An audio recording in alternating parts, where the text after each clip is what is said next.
The rain began before dawn. Heavy drops slammed against the rusty zinc roof of Uncle Benson's small bungalow, creating loud rattling sounds that shook the entire house.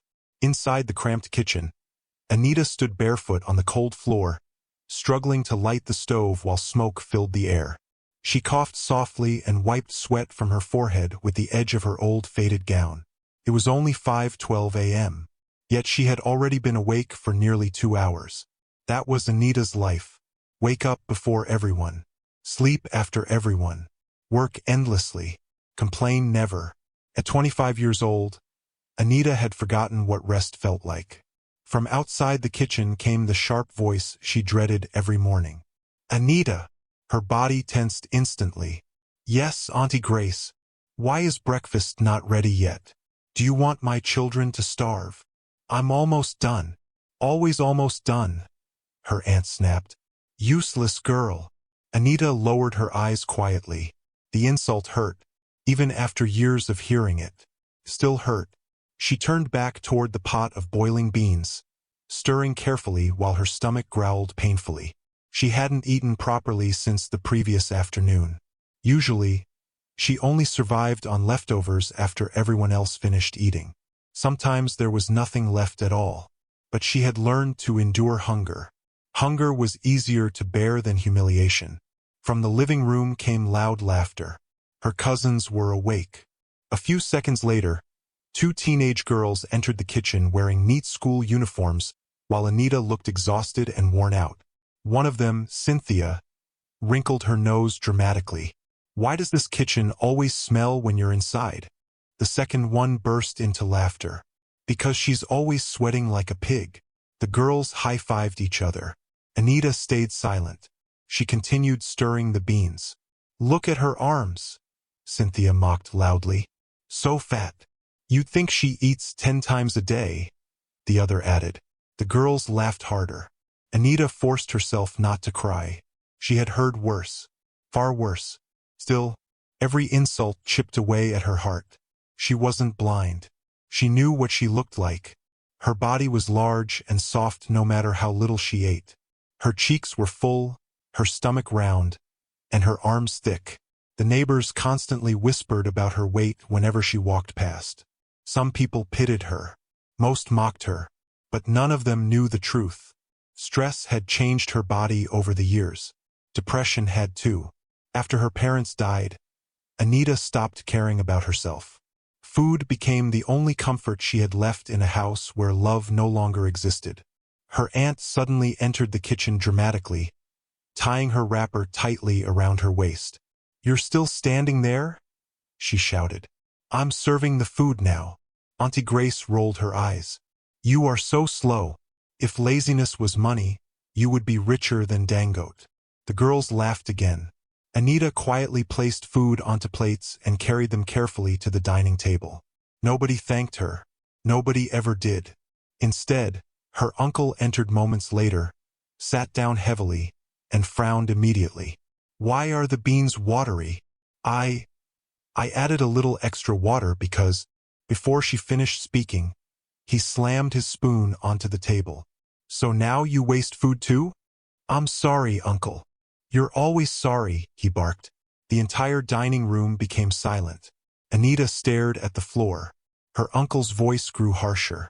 Since your parents died, all you've brought into this house is trouble. Those words pierced her chest. Because no matter how cruel he became, mentioning her parents always destroyed her. Anita still remembered the night they died. She had been 14. Her father kissed her forehead before leaving for a business trip with her mother. Study hard, he told her warmly. Her mother smiled. And don't finish all the biscuits before we return. That was the last time she saw them alive. A drunk driver crashed into their car on the highway. Everything changed after that. The comfortable life disappeared overnight. Her father's relatives took most of the property. Uncle Benson claimed he was helping by taking her in. But the truth became clear quickly. She wasn't family to them. She was free labor, a servant, a burden. Back in the dining room, Uncle Benson shook his head in disgust. Look at you, he muttered. 25 years old with no husband. Auntie Grace scoffed loudly. Who will marry her exactly? More laughter. Anita felt her face burn with humiliation. Men want beautiful women, Cynthia added wickedly. Not oversized housemaids. The table erupted again. Anita quietly picked up empty cups just to escape the conversation. As she walked back toward the kitchen, she heard her uncle mutter, "She should be grateful we even allowed her stay this long." Those words stayed in her chest all morning. Like stones. Heavy stones. Hours passed. Anita washed clothes outside under the hot afternoon sun until her hands became red and sore. After that, she swept the compound, cleaned the gutters, washed dishes, and ironed school uniforms. By evening, her back ached terribly. Still, nobody cared. Inside the house, her cousins watched television comfortably while Anita prepared dinner alone. The smell of fried stew filled the kitchen. She moved carefully despite her exhaustion. One mistake could ruin everything. And, unfortunately, that mistake came.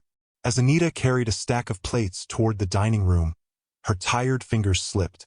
One plate crashed onto the floor instantly. Shatter. The sound echoed through the house like thunder. Anita froze. Her heart stopped.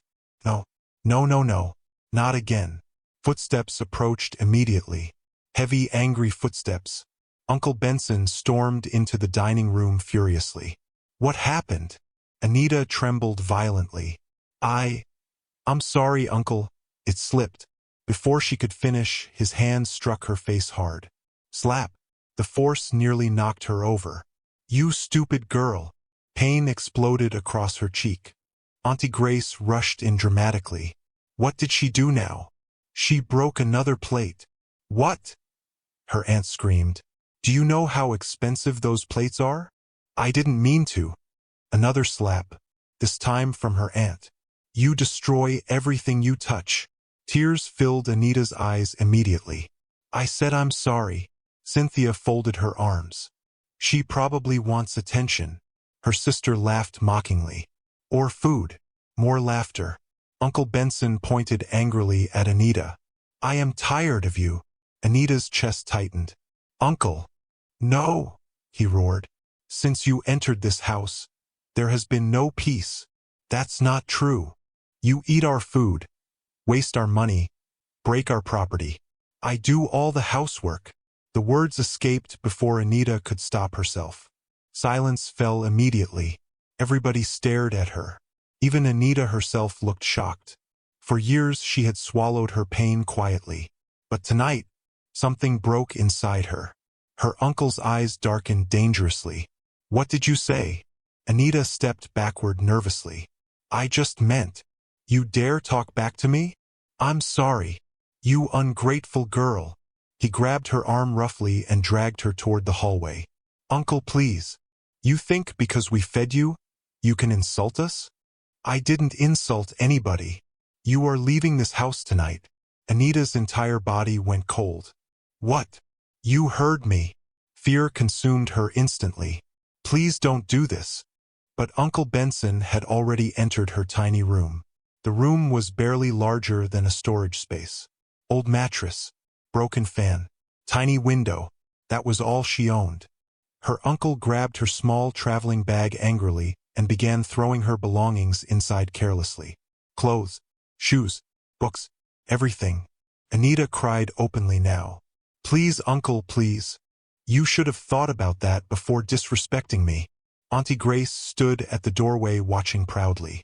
You've overstayed in this house anyway. Where will I go? Anita cried desperately. Her aunt shrugged coldly. That is your problem.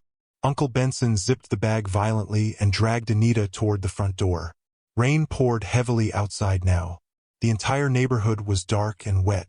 Some neighbors peeped through windows curiously. Others stood under balconies watching. Nobody intervened. Nobody helped. Please, Anita whispered weakly, but her uncle shoved her outside. Her bag landed in muddy water. Get out. Then finally, the gate slammed shut. Bang. Anita stood frozen in the rain. Her breathing became shaky. Everything felt unreal. After 11 years in that house, this was how it ended. Slowly, She picked up her soaked bag. The rain drenched her completely within seconds.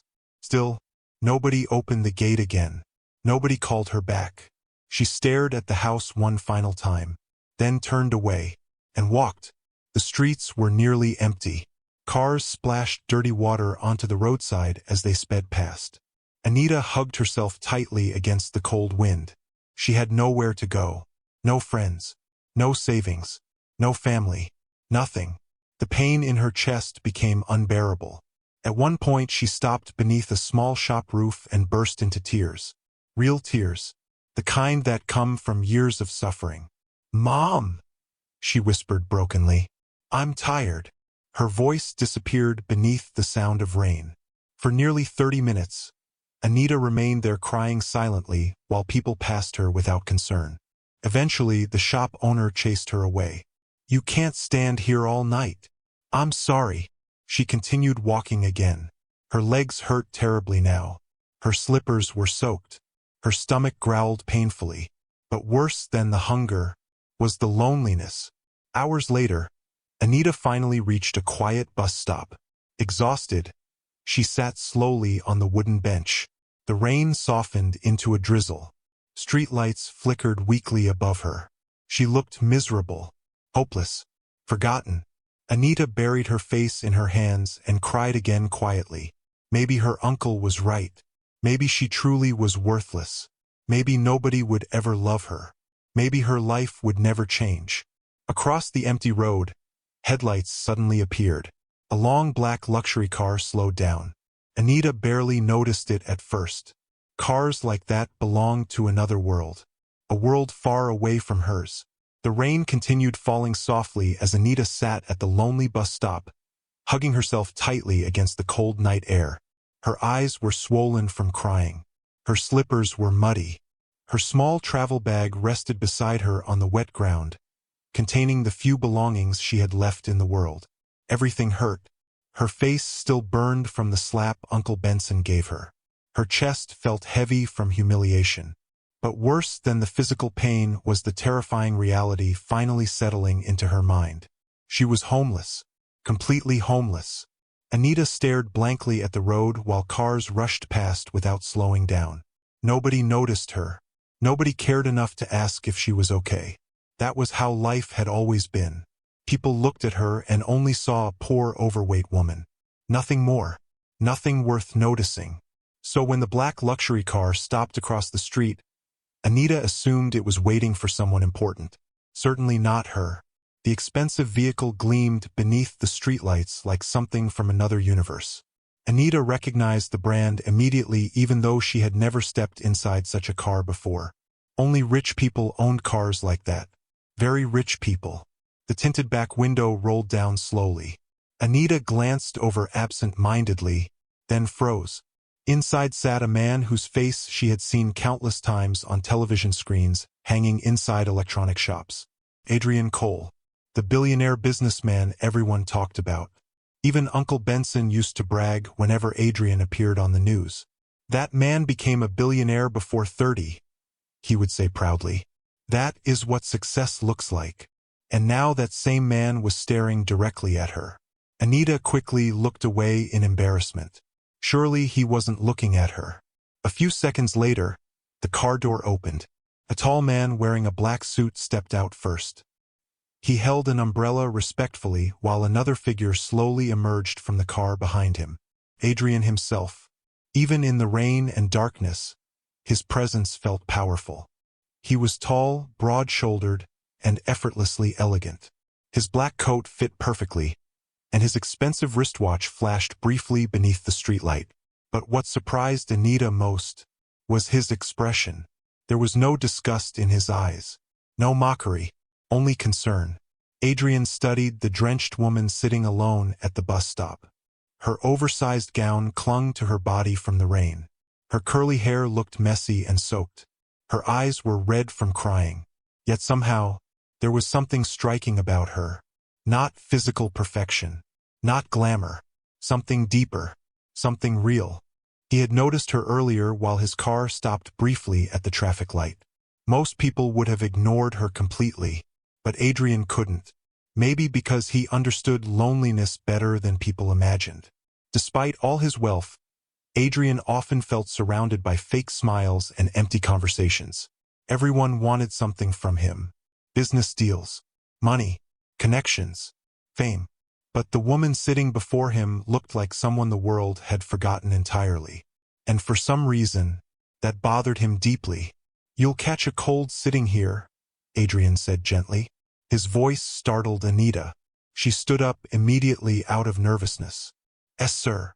The security man moved slightly closer, but Adrian raised a hand subtly, stopping him. "It's okay." Anita lowered her eyes quickly.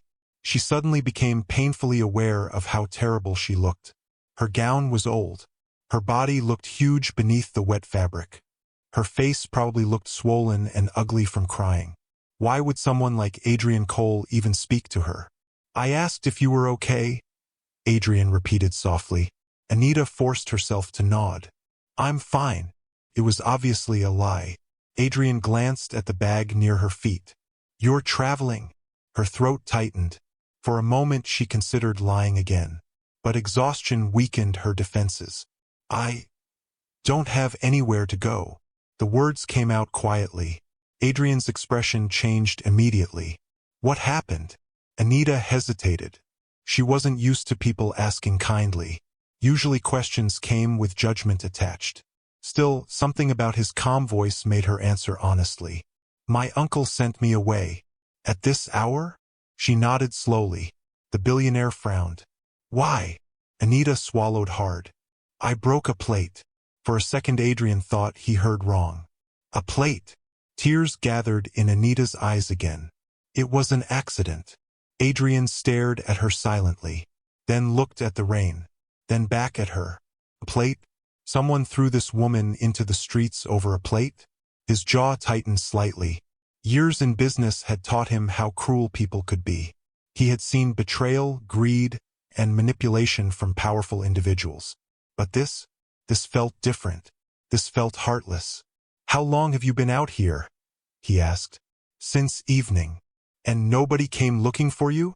Anita shook her head. The answer irritated Adrian more than expected. He glanced briefly at his driver. The older man seemed uncomfortable too. "Sir," the driver said quietly, "perhaps we should leave before the rain gets heavier." Normally Adrian would agree immediately. He hated unnecessary attention. But tonight something kept him rooted there. Maybe it was the sadness in her eyes. Or maybe it was the fact that despite everything, she still spoke politely. No bitterness. No entitlement. Just pain. "What's your name?" Adrian asked. "Anita." "Anita what?" "Anita Williams." He nodded slowly. "Well, Anita Williams, you can't stay here tonight." Panic flashed across her face instantly. "Oh no, sir. I'm not asking for money. I didn't say you were. I'll figure something out." "How?" She opened her mouth, then closed it again. Because truthfully, she had no plan. No destination. Nothing. Adrian exhaled quietly. "Do you have friends?" "No." "Family?" She laughed bitterly through tears. "Not anymore." That answer hit harder than Adrian expected. For a moment he simply stared at her. Then he made a decision. "Come with me." Anita blinked rapidly. "What?" "I have a guest apartment nearby. You can stay there tonight." Her eyes widened with fear and confusion. "No, sir. I can't." "Why not?" "People like me don't belong around people like you." The statement came out automatically, like something she had repeated to herself for years. Adrian's brows furrowed. "People like you?" Anita looked embarrassed now. "I didn't mean." "What exactly does that mean?" She stared at the ground. "You're rich, important, educated. And I'm just—" Her voice faded. Adrian studied her carefully. "Just what?" Anita's fingers tightened around her bag. "A poor, fat orphan." The words sliced through the rainy silence. Adrian's expression softened instantly. The way she said it, like she genuinely believed her existence was something shameful. He suddenly wondered how many cruel things had been said to her over the years. Far too many, apparently. "Well," Adrian said calmly, I don't see just anything when I look at you. Anita looked stunned. No one had ever answered her that way before. The rain continued falling quietly around them. Adrian spoke again. You need somewhere safe tonight. I don't want to cause trouble. You won't. But why are you helping me? That question lingered between them. Even Adrian himself didn't fully know the answer. Finally, he shrugged slightly. Because someone should. Something inside Anita cracked emotionally. Not from sadness this time, but from the unfamiliar feeling of kindness. Real kindness. Her eyes filled again immediately. Embarrassed, she wiped them quickly. I'm sorry. Stop apologizing for existing, Adrian said gently. The words stunned her. Nobody had ever spoken to her like that. Ever. Adrian opened the car door. Get in before you freeze. Anita hesitated nervously. Her mind screamed warnings. What if this was dangerous? What if it was a mistake? But then she looked back at the empty dark streets behind her. She had nowhere else to go. Slowly, she picked up her bag. The security guard moved aside respectfully while Anita carefully entered the luxury car. The interior looked unbelievable. Soft leather seats, warm lighting. The car even smelled expensive. Anita became terrified she might dirty something with her wet clothes. I'm sorry, she whispered again. Adrian almost smiled. For what now? For soaking your car. It's a car, Anita, not a museum. Despite herself, she let out a tiny nervous laugh, and Adrian noticed immediately. It was small, brief, but genuine. Interesting, he thought. The driver started moving. For several minutes silence filled the car. Anita sat stiffly near the door, afraid to touch anything. Meanwhile, Adrian observed her quietly. Most women around him tried too hard. They flirted, performed, pretended. But Anita seemed focused only on surviving the night. That honesty felt strangely refreshing. You haven't eaten, have you? Adrian suddenly asked. Anita blinked. How did you know? Because you keep staring at the snacks.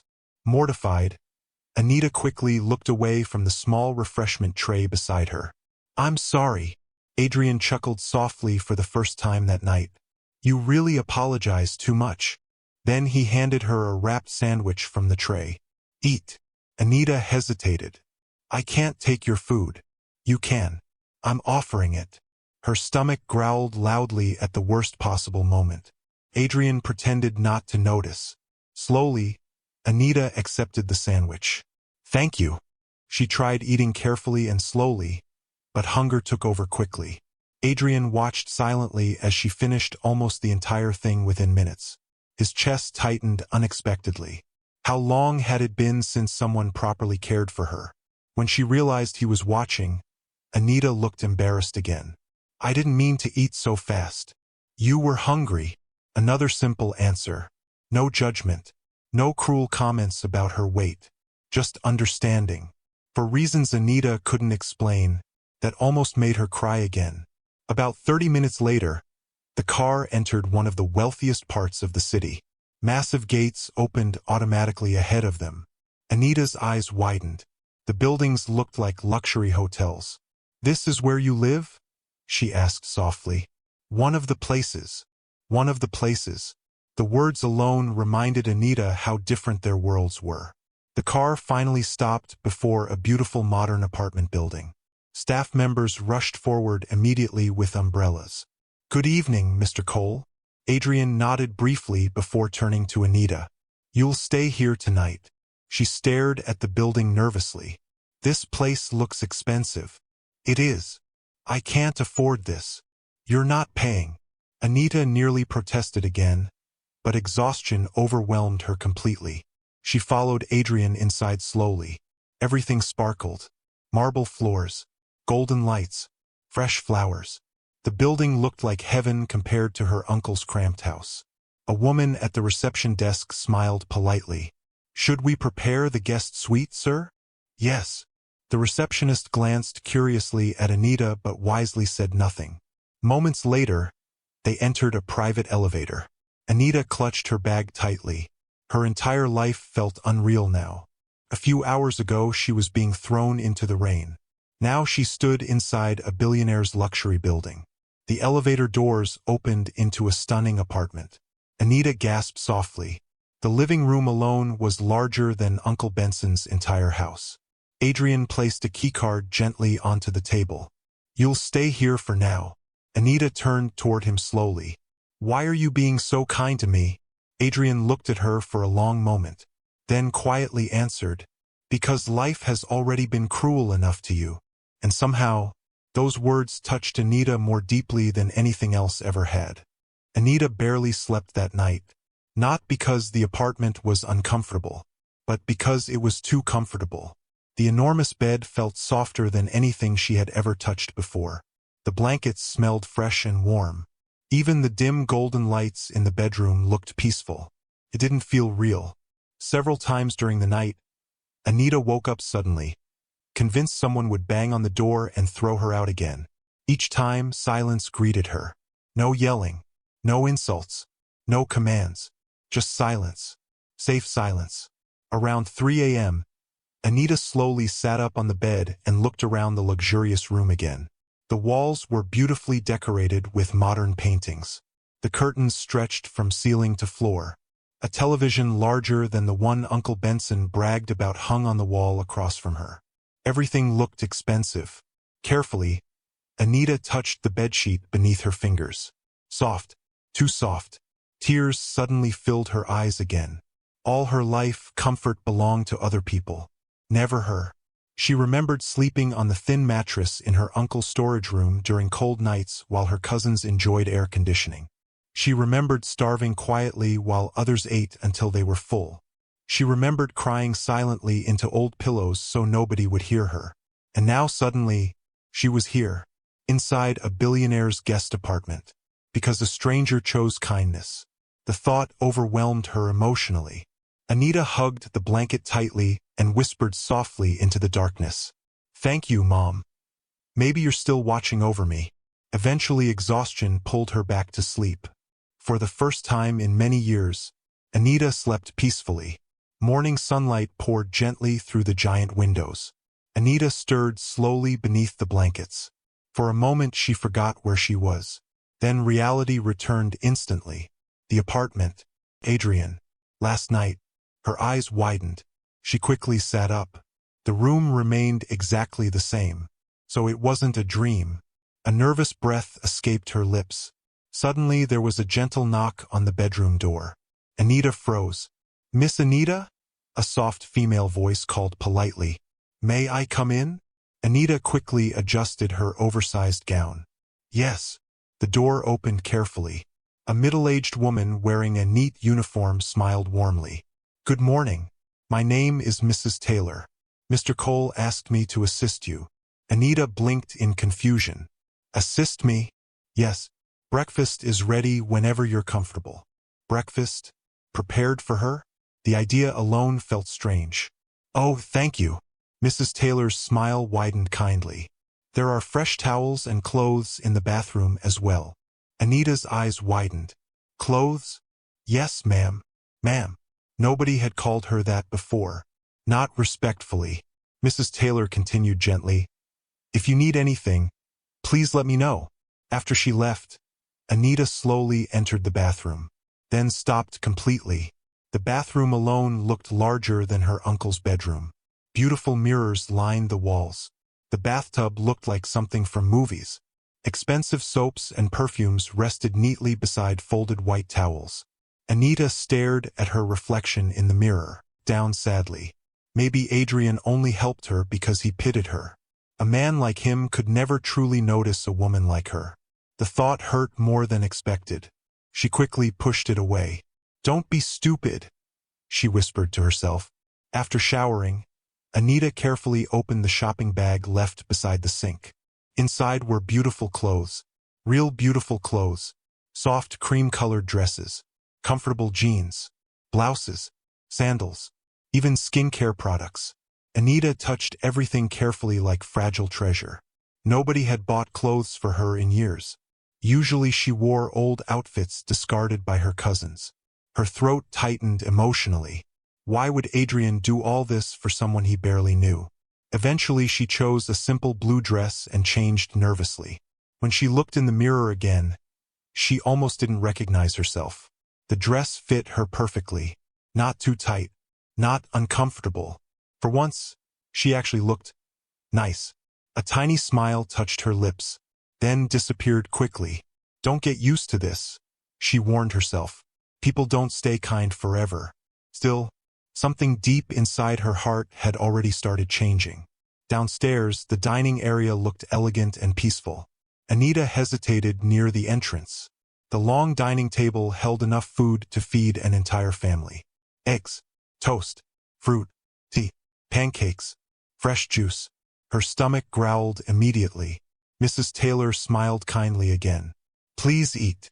Anita sat carefully at the edge of a chair like someone afraid of breaking something. As she slowly served herself food, she kept glancing around nervously.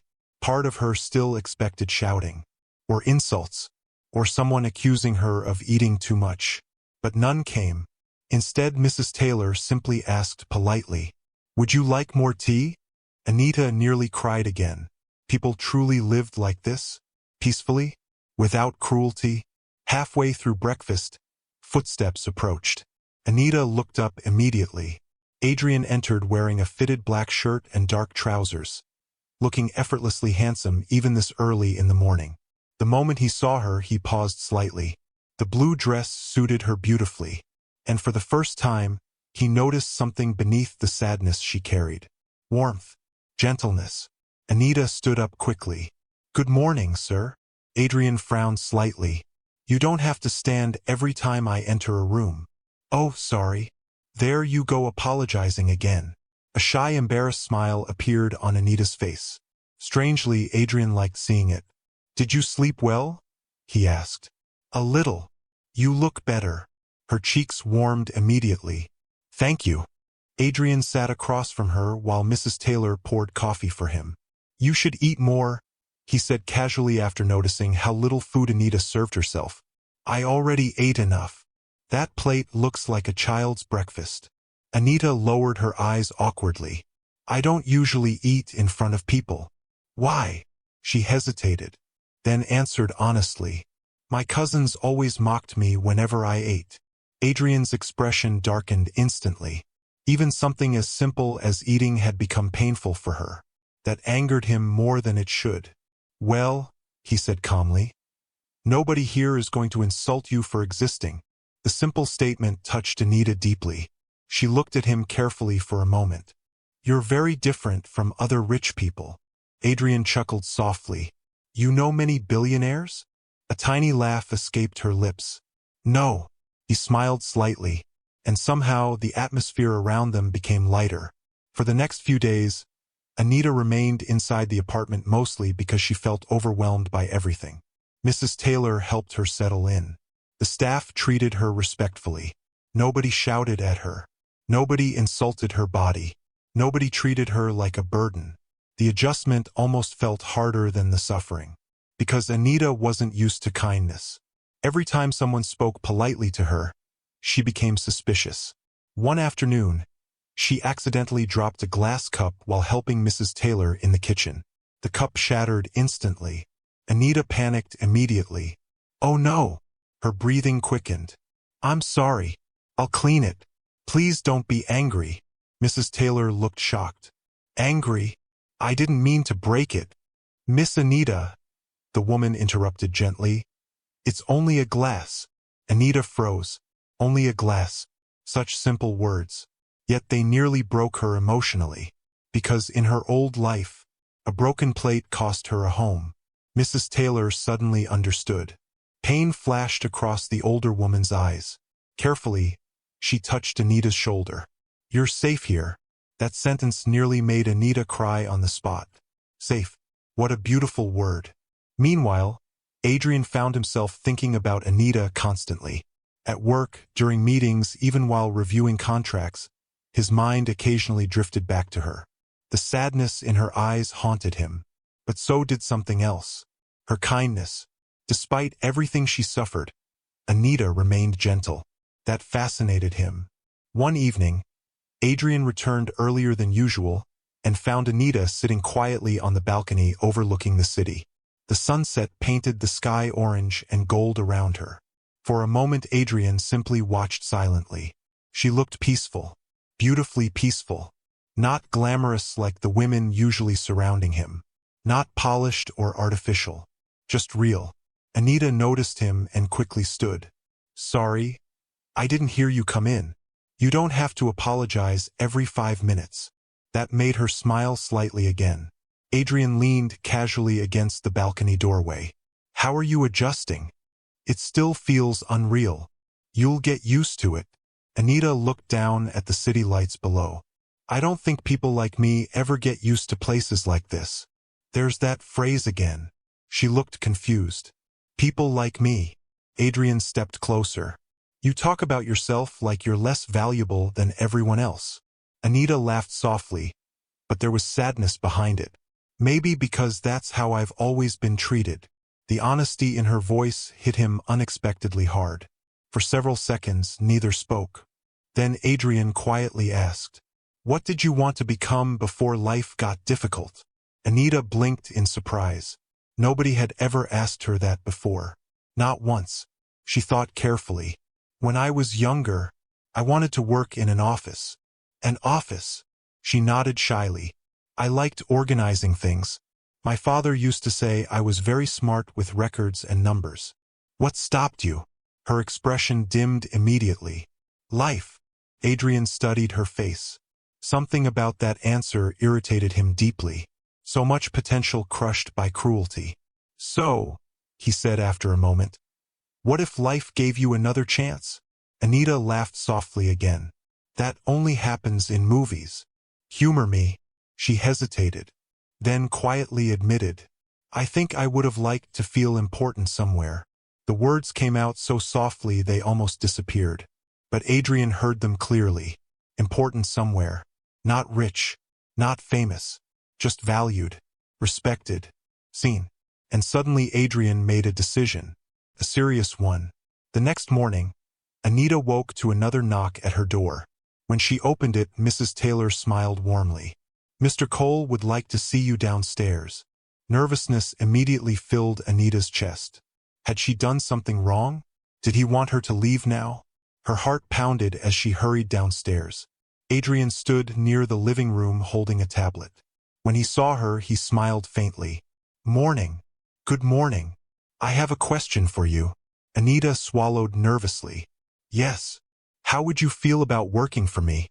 Her eyes widened completely. "Working? In my company?" Anita stared at him in shock. "You can't be serious." "I am." No, I've never worked in an office before." "You can learn." "But I don't have experience." "You'll gain experience." She looked completely overwhelmed now. "Why would you trust me?" Adrian answered immediately. "Because I think you're capable." Capable. Nobody had called her that in years. Maybe ever. Anita felt tears burning her eyes again. "You barely know me." Adrian smiled slightly. "Sometimes it doesn't take long to recognize good people." Her chest tightened emotionally. "I'm not educated like the women around you. I'm not hiring you to impress anybody. I'm fat." The words escaped before she could stop them. Silence followed. Adrian looked directly at her. And for the first time in her life, a man's eyes held absolutely no disgust while looking at her body. Instead, he said calmly, "So?" Anita blinked. "So?" she repeated weakly. "Yes. So what?" Tears instantly filled her eyes. "You really don't see anything wrong with me?" Adrian's expression softened deeply. "No, Anita." His voice became gentler. "I see someone who survived things that would have destroyed most people." Her lips trembled. "And I think you're far stronger than you realize." At that moment, something inside Anita slowly began healing. Anita's first day at Cole Enterprises felt like stepping into another universe. The building itself towered above the city like a monument to power and success. Glass walls reflected the bright morning sunlight while luxury cars filled the parking lot below. Standing at the entrance in her new navy blue office dress, Anita felt her confidence disappearing rapidly. People rushed past her wearing expensive suits and high heels, carrying laptops and coffee cups while speaking confidently into phones. They all looked important, successful, elegant. And then there was her, a poor orphan who had spent most of her life washing plates and scrubbing floors. Her palms became sweaty. Maybe this was a mistake. Maybe Adrian only offered her the job out of pity. She almost turned around and left. But before fear could fully consume her, a familiar voice spoke behind her. "You're thinking too much again." Anita turned immediately. Adrian stood there wearing a charcoal gray suit that fit him perfectly. Employees walking past greeted him respectfully while secretly staring at Anita curiously. She suddenly felt even more nervous. "I don't belong here," she admitted quietly. Adrian looked at her calmly. "Why? Look at everyone. So? They all look sophisticated. And," Anita sighed softly, "and I look like someone who accidentally entered the wrong building." A small smile appeared on Adrian's face. "You know what I see?" She shook her head. "A woman who survived difficult things and still showed up." The words settled warmly inside her chest. Adrian stepped slightly closer. "Besides," he added casually, "half the people in this building are pretending to know what they're doing." Anita laughed unexpectedly. A real laugh. And Adrian noticed immediately how beautiful she looked when she forgot to be insecure. "There's the smile I was looking for," he said softly. Anita's cheeks warmed instantly. Before she could respond, Adrian gently placed a keycard in her hand. "Ready?" She took a deep, nervous breath. "No," he chuckled. "Good enough." Inside the company headquarters, employees immediately became curious. Everyone knew Adrian Cole, and everyone knew he never brought women into the office, especially not repeatedly. Whispers followed Anita everywhere. "Who is she? Is that his girlfriend? She doesn't look like the women he usually dates." Anita heard every word. Each whisper made her more self-conscious. She became painfully aware of her body as they walked through the building. Her dress fit beautifully, but years of insults made her feel exposed anyway. She imagined people staring at her stomach, her arms, her size. Instinctively, she crossed her arms over herself. Adrian noticed immediately. Without stopping, he said quietly, "Don't hide." Anita blinked. "What? You keep trying to make yourself smaller." Her throat tightened. "It's a habit." "Well, break it." She looked down sadly. "Easy for you to say." Adrian stopped walking. Employees nearby quickly pretended not to watch. He turned fully toward her. "No, Anita. Easy for the world to mistreat kind people until they forget their worth." His voice softened. "But I'm not going to let you speak about yourself like you're less than anybody here." The sincerity in his eyes shook her deeply. Nobody had ever defended her confidence before. Nobody. A few moments later, Adrian introduced her to the administrative department manager, Mrs. Green. "She'll be assisting your team," Adrian explained. Mrs. Green smiled warmly. "Welcome to Cole Enterprises." Anita shook her hand nervously. "Thank you. You'll do fine here," the older woman assured her kindly. Adrian glanced toward Anita one last time before leaving for meetings. "If anyone gives you trouble," he said calmly, "tell me immediately." The employees nearby exchanged surprised looks. It was obvious now. Their billionaire boss cared about this woman. Very much. The moment Adrian disappeared into the elevator, whispers exploded quietly around the office. "Did you see the way he looked at her? She must be special. But she's so." The woman hesitated. "So what?" another employee asked. The first woman lowered her voice. "Big." Anita pretended not to hear, but the words still hurt. By lunchtime, Anita already felt emotionally exhausted. The office work itself wasn't difficult. In fact, she learned surprisingly fast. Organizing files, arranging schedules, updating records, everything came naturally to her. For the first time in years, she actually felt useful, important, but emotionally she still struggled. Every mirror reminded her she looked different from the slim, polished women surrounding Adrian daily. Around noon, Anita entered the staff restroom quietly. Inside, two female employees stood near the mirror touching up makeup. They stopped talking the second Anita entered. Then one smirked. "So it's true." The other folded her arms. "What's true?" "She's the woman Mr. Cole keeps bringing around." The women looked Anita up and down openly. One laughed softly. "I honestly thought he'd date models forever." Anita immediately lowered her eyes. "I'm sorry. I just came to wash my hands." "We didn't say anything," the first woman replied fake sweetly.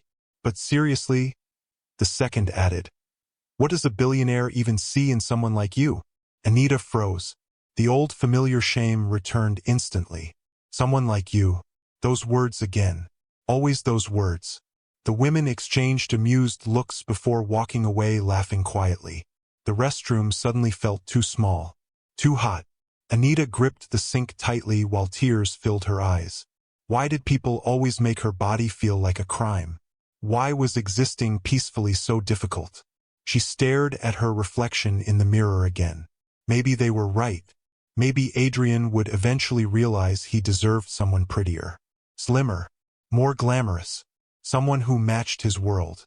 The thought hurt far more than it should have, because somewhere along the way, Anita had started caring about his opinion deeply, too deeply. That evening, Adrian noticed her unusual silence immediately during the ride home. "You're quiet." "I'm just tired." He glanced at her carefully. "You sure?" Anita forced a smile. Work was fine. Adrian remained unconvinced. He had become good at reading her expressions surprisingly quickly. "Did someone say something to you?" Her eyes widened slightly. "No." That wasn't convincing. Anita looked out the window. "It's nothing important." Adrian sighed softly. "Anita." The gentle firmness in his voice weakened her defenses immediately. She swallowed hard. People were talking. What people? Some women at work. His expression darkened instantly. "What did they say?" "It doesn't matter." "It matters to me." Anita hesitated, then quietly admitted, "They asked what someone like you could possibly see in someone like me." Silence filled the car. Dangerous silence. Adrian's jaw tightened visibly. "And what exactly does that mean?" Anita gave a sad laugh. "You know what it means." "No," he replied calmly. "I want to hear you say it." She looked embarrassed immediately. "They meant my size." Adrian leaned back slightly. For a moment he simply stared ahead through the windshield. Then he spoke quietly. "Do you know something interesting?" Anita looked confused. The people who criticize others most harshly are usually deeply unhappy with themselves. That doesn't stop it from hurting. "No," Adrian admitted softly. "It doesn't." His honesty surprised her. Most people usually dismissed her pain quickly, but Adrian never did. After a moment he turned toward her fully. "Look at me." Slowly, Anita obeyed. "I need you to understand something clearly," he said. "You do not owe this world's smallness to deserve kindness." Her breathing caught. "And your body is not something you should apologize for." Anita stared at him silently. Emotion tightened painfully in her chest. Nobody had ever defended her this way before. Nobody had ever spoken about her body without cruelty attached. Adrian continued gently. "You've spent years around people who made you believe your worth depends on your appearance." His eyes softened. "But they lied to you." Anita felt tears gathering again. "I want to believe that. Then start trying." That night Anita cried in her room again. But differently this time. Not from hopelessness. From confusion.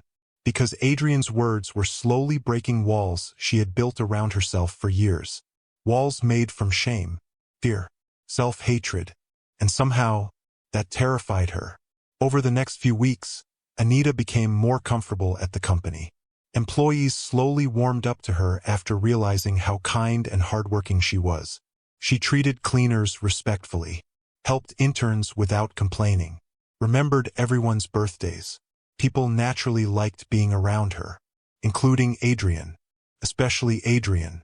He found excuses to visit her department constantly. Sometimes he brought coffee. Other times he asked unnecessary questions just to hear her voice. And slowly, the entire office noticed something undeniable. Their billionaire CEO smiled more around Anita. One rainy evening, Adrian entered her office carrying 2 takeout bags. "You still here?" Anita looked up from her computer. "So are you." He smirked slightly.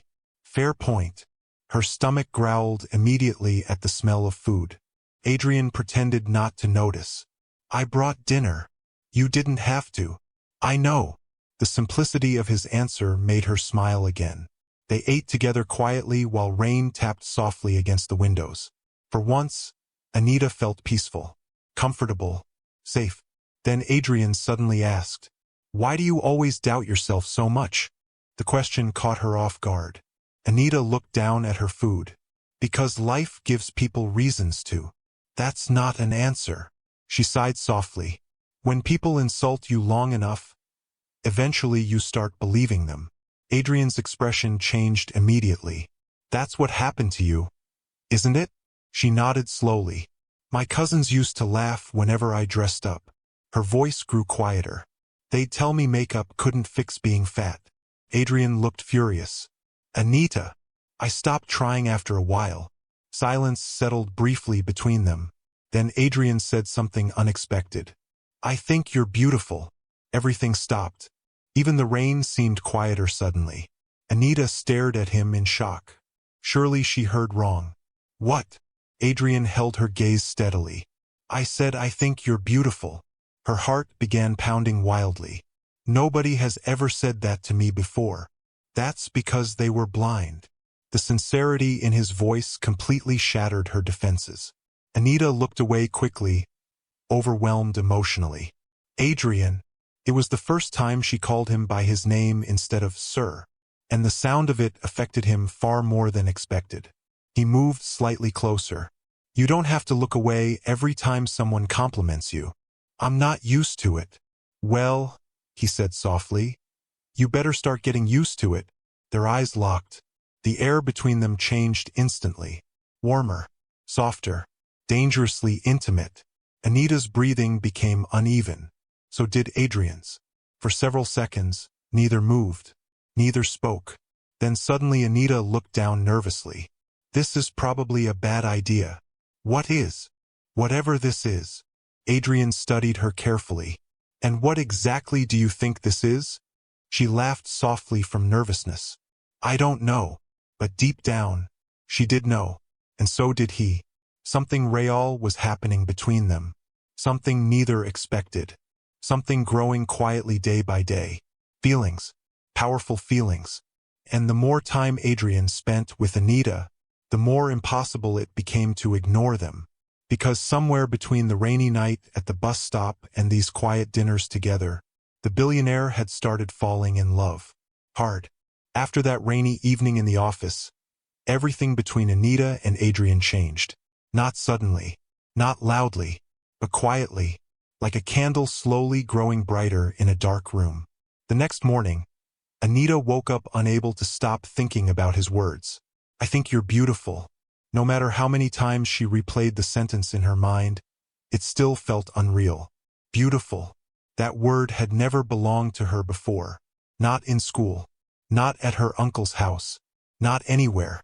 Growing up, beauty was always reserved for girls like Cynthia, slim girls with perfect figures and confident smiles. Girls people noticed immediately when they entered rooms. Anita had always been the opposite. Ignored at best. Mocked at worst. So why did Adrian look at her like she mattered? The question followed her everywhere. At breakfast, she accidentally poured tea outside her cup because she was distracted. Mrs. Taylor smiled knowingly. "You seem happy this morning." Anita nearly choked. Happy. A little distracted too." Anita quickly looked down at her plate. "No, I'm normal." Mrs. Taylor chuckled softly but said nothing else. Meanwhile, across the city, Adrian sat through an executive meeting while completely ignoring half the presentation in front of him. His business partner, Daniel, frowned. "Are you even listening?" Daniel sighed heavily. "That bad, huh?" Adrian blinked. "What are you talking about?" You've checked your phone 6 times in 10 minutes. Adrian leaned back casually. So? You only do that when a woman is involved. There's no woman involved. Daniel laughed immediately. Adrian Cole lying? Now I'm interested. Adrian shook his head, trying to focus on the documents again. But it was useless. His mind kept drifting back to Anita, her shy smile, the way her eyes widened whenever he complimented her, the way she still looked surprised every time someone treated her kindly, and worst of all, the growing protective anger he felt whenever he imagined people hurting her. That part concerned him. Adrian had dated beautiful women before, models, socialites, actresses, but none of them stayed in his thoughts like this. None of them affected him emotionally. Anita did. Too much. Later that afternoon, Adrian walked into the administrative department pretending he needed a file. In reality, he simply wanted to see her. He spotted Anita immediately near the printer, organizing folders carefully while helping one of the interns. The young intern looked stressed. I'm sorry. I think I messed everything up. Anita smiled gently. It's okay. We'll fix it together. The girl relaxed instantly. Adrian stood there silently for a moment watching her. That was what drew him toward Anita more than anything else. Her kindness felt natural, not performative, not manipulative, just genuine, as if no matter how cruel the world became toward her, she still refused to become cruel herself. When Anita noticed Adrian standing nearby, she straightened nervously. Sir, I mean, Adrian. The way she corrected herself made him smile slightly. Busy. A little. I need those files urgently, he said seriously. Anita immediately grabbed the folders. Oh, sorry. Then Adrian leaned slightly closer and lowered his voice. Relax. I was joking. She blinked. You came here to joke? Maybe. Her lips twitched with amusement. Employees nearby secretly watched the interaction carefully. The chemistry between them had become impossible to ignore now, especially because Adrian looked softer around Anita. Lighter, almost peaceful. One woman whispered quietly to another, "He really likes her." The second woman looked confused. But why her? The first woman shrugged thoughtfully. Maybe because she's real. That evening, social media exploded unexpectedly. Someone had secretly taken photos of Adrian and Anita leaving work together. Within hours, blogs and gossip pages posted headlines everywhere. Billionaire Adrian Cole spotted with mystery plus-sized woman. New girlfriend or charity case? Who is the woman stealing Adrian Cole's heart?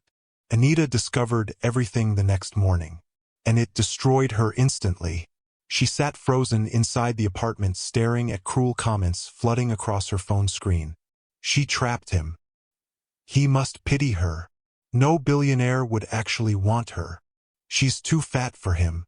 Money really gives ugly women confidence. Each comment felt like a knife. Years of insecurity came crashing back all at once. Her chest tightened painfully. Her breathing became shaky. By the time Adrian arrived that evening, Anita had cried herself into exhaustion. He found her sitting quietly near the balcony holding her phone tightly. Something was immediately wrong. He crossed the room quickly. Anita. She wiped her face fast. I'm okay. No, you're not. He noticed the phone immediately, then saw the articles. Adrian's expression darkened dangerously. Who gave the press those photos? It doesn't matter. It matters to me. Anita stood suddenly. No, Adrian, it matters to me. Her voice cracked emotionally. These people are laughing at you because of me. They're idiots. They're right. The words exploded out before she could stop them. Silence filled the room instantly. Adrian stared at her carefully. Anita looked ashamed immediately. I'm sorry. No, Adrian said calmly. Explain that sentence. Tears filled her eyes again. You're Adrian Cole. Yes. You're successful, attractive, rich, powerful. And look at me. Her voice broke completely now. I'm not the kind of woman people expect besides someone like you. Adrian's jaw tightened. What kind of woman is that? You know what I mean. No, he replied firmly. I want to hear you say it. Anita hugged herself tightly. Someone prettier, smaller, more elegant. Adrian walked closer slowly. Who taught you that your size determines your worth? She laughed bitterly through tears. Everyone. The honesty in her answer hit him hard. Everyone. Not one person. Not a few bullies. Everyone. How much pain had this woman carried alone? Adrian gently took the phone from her hands and placed it on the table. Then he looked directly into her eyes. I need you to listen to me carefully. Anita tried looking away. He stepped closer. No. Look at me.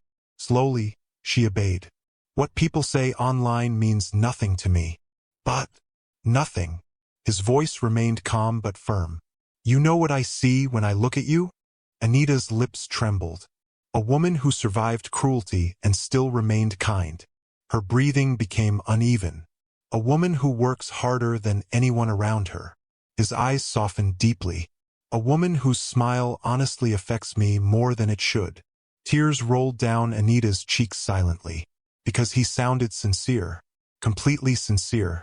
And that scared her. You don't understand, she whispered weakly. People like me don't get chosen. The sentence shattered something inside Adrian emotionally. People like me. Again. Always that phrase.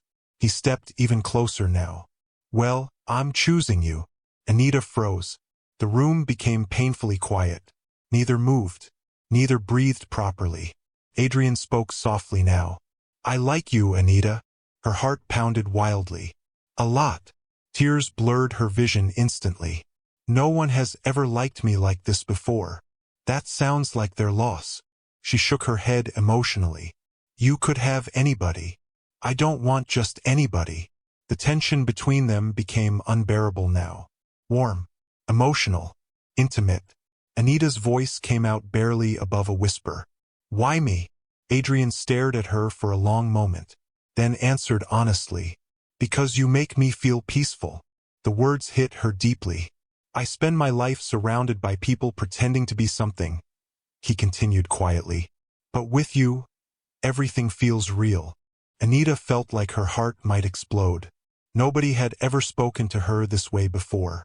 Nobody had ever looked at her body without judgment hiding somewhere underneath.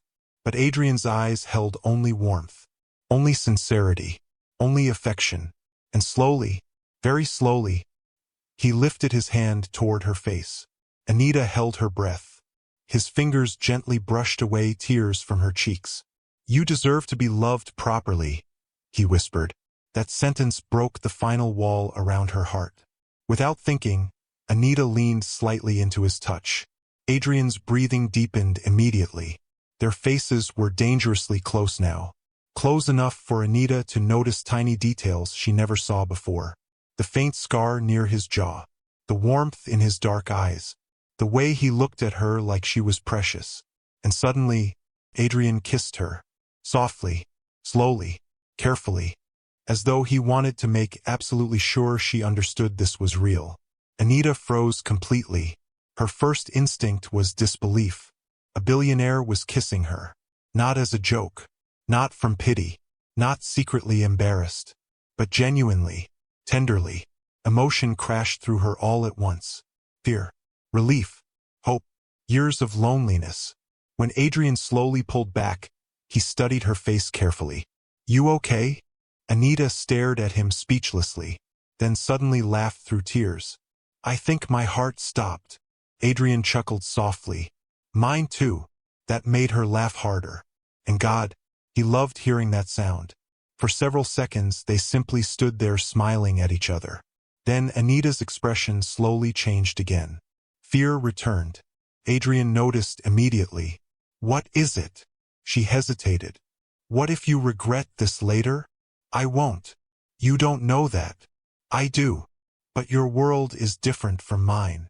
Adrian sighed softly. Yes, it is. That matters. Only if we let it. Anita looked down sadly. I don't want to become another embarrassing headline for you. Adrian gently lifted her chin again. You are not embarrassing. His voice deepened slightly. And anybody who makes you feel that way doesn't deserve access to you. Her eyes filled again. How do you always know what to say? Adrian smiled faintly. I don't. Yes, you do. No, he admitted quietly. I just mean what I say. That honesty affected her more than grand romantic speeches ever could. Because after a lifetime of cruelty, simple sincerity felt extraordinary. A few days later, Adrian did something that shocked the entire company. He arrived at work holding Anita's hand openly. No hiding, no secrecy. The office practically exploded with gossip. Employees stared openly. Phones nearly dropped. Even Daniel almost choked on his coffee. Well, he muttered, this is serious. Anita felt nervous under everyone's attention. Instinctively, she tried pulling her hand away, but Adrian held it tighter gently. Don't hide, he whispered. Her chest warmed immediately. As they walked through the building together, whispers followed them everywhere. But this time, something felt different, because Adrian wasn't ashamed of her. Not even slightly. And slowly, for the first time in her life, Anita began wondering if maybe, just maybe, she deserved happiness too. The moment Adrian mentioned meeting his parents, Anita nearly dropped the mug she was holding. What? They were sitting together in the apartment living room on a quiet Sunday evening. Rain tapped gently against the windows while soft music played faintly in the background. Adrian looked far too calm for someone who had just destroyed her peace of mind. My parents invited us for dinner tomorrow. The word alone made Anita nervous. Adrian, she said slowly, your parents know about me? He looked amused. Of course they know about you. How much do they know? A small smile appeared on his face. Enough. Anita immediately became suspicious. What does that mean? It means my mother has asked about you at least 20 times this week. That is not helping. Adrian laughed softly while Anita covered her face dramatically. Oh my God! Relax. How can I relax? She cried. Your parents are rich billionaires. My father built businesses. He's not the King of England. That's easy for you to say. Adrian leaned back against the couch comfortably. You're panicking already and dinner is tomorrow. Anita stared at him helplessly. What if they hate me? They won't. You don't know that. Yes, I do. How? Because they raised me. That answer should have comforted her. Instead, it made her even more anxious. Because if Adrian came from a loving family, then they were probably elegant, sophisticated people with impossible standards. People who would take one look at her and wonder why their billionaire son brought home an overweight orphan with trauma and insecurity. Anita suddenly stood up. I can't do this. Adrian looked up calmly. You're doing it. No. Yes. What if I embarrass you? He sighed softly. Anita. I'm serious. So am I. He stood and walked toward her slowly. You are not embarrassing. She crossed her arms tightly. You say that because you like me. I say it because it's true. Anita looked away nervously. You don't understand how people like your parents think. Adrian's expression softened slightly. You know what my mother asked me yesterday? What? She asked whether you were eating properly. Anita blinked in surprise. What? She said you looked sad in one of the photos online. Anita stared at him. She noticed that? Yes. Something warm stirred inside Anita's chest. Still, fear remained stronger. That night she barely slept. Again. Only this time it wasn't because she feared being homeless. It was because she feared rejection. The next morning, Anita changed outfits at least 6 times. Nothing looked right. The green dress made her feel too big. The black one felt too tight. The cream-colored gown made her arms look huge. Frustrated, she sat heavily on the edge of the bed. I look terrible. Mrs. Taylor, who had been helping her prepare, sighed dramatically. You've said that about every outfit. Because it's true. No, the older woman corrected firmly. It's because cruel people repeated lies to you for years. Anita looked down quietly. Mrs. Taylor sat beside her gently. Miss Anita, Mr. Cole looks at you like you're precious. Her throat tightened immediately. That doesn't mean his parents will. Mrs. Taylor smiled knowingly. Kind men usually come from kind homes. The words stayed with Anita long after. An hour later, Adrian arrived at the apartment wearing a dark navy suit that made him look painfully handsome. The moment he saw Anita standing near the staircase, he stopped moving for half a second. She wore a deep wine-colored dress that hugged her curves beautifully without hiding them. Her curls rested softly around her shoulders, and for once she wasn't trying desperately to disappear beneath oversized clothing. She looked beautiful, warm beautiful, real beautiful, and Adrian's reaction made that immediately obvious. Anita noticed him staring. "What?" He blinked slowly. "You look stunning." Her cheeks heated instantly. "You're obligated to say that." "No," he replied calmly. "I'm distracted enough by you already. Lying would make it worse." She laughed nervously, but inside, his words melted some of her fear. Still, during the drive to his parents' estate, Anita's anxiety returned fully. The further they drove into the wealthy district, the more uncomfortable she became. Massive mansions lined the streets. Luxury cars filled long private driveways. Everything looked intimidating. Anita stared out the window quietly. "This place feels unreal." Adrian glanced at her. "You're thinking too much again. What if your parents expected someone else? They expected me to bring someone I care about. That's worse." He laughed softly. "No, it isn't." "Yes, it is." Adrian reached over and gently held her hand. Immediately, Anita's heartbeat quickened. "You know what I like most about you?" he asked quietly. "What?" "You care more about embarrassing me than protecting yourself." She blinked. "What do you mean?" "You're terrified my family might reject you." He squeezed her hand gently. "But you haven't once stopped to consider whether you'll like them." That surprised her, because he was right. She had automatically assumed she needed to earn acceptance. Like always, Adrian's thumb brushed softly across her fingers. "You're not applying for permission to exist, Anita." The sentence hit deeply.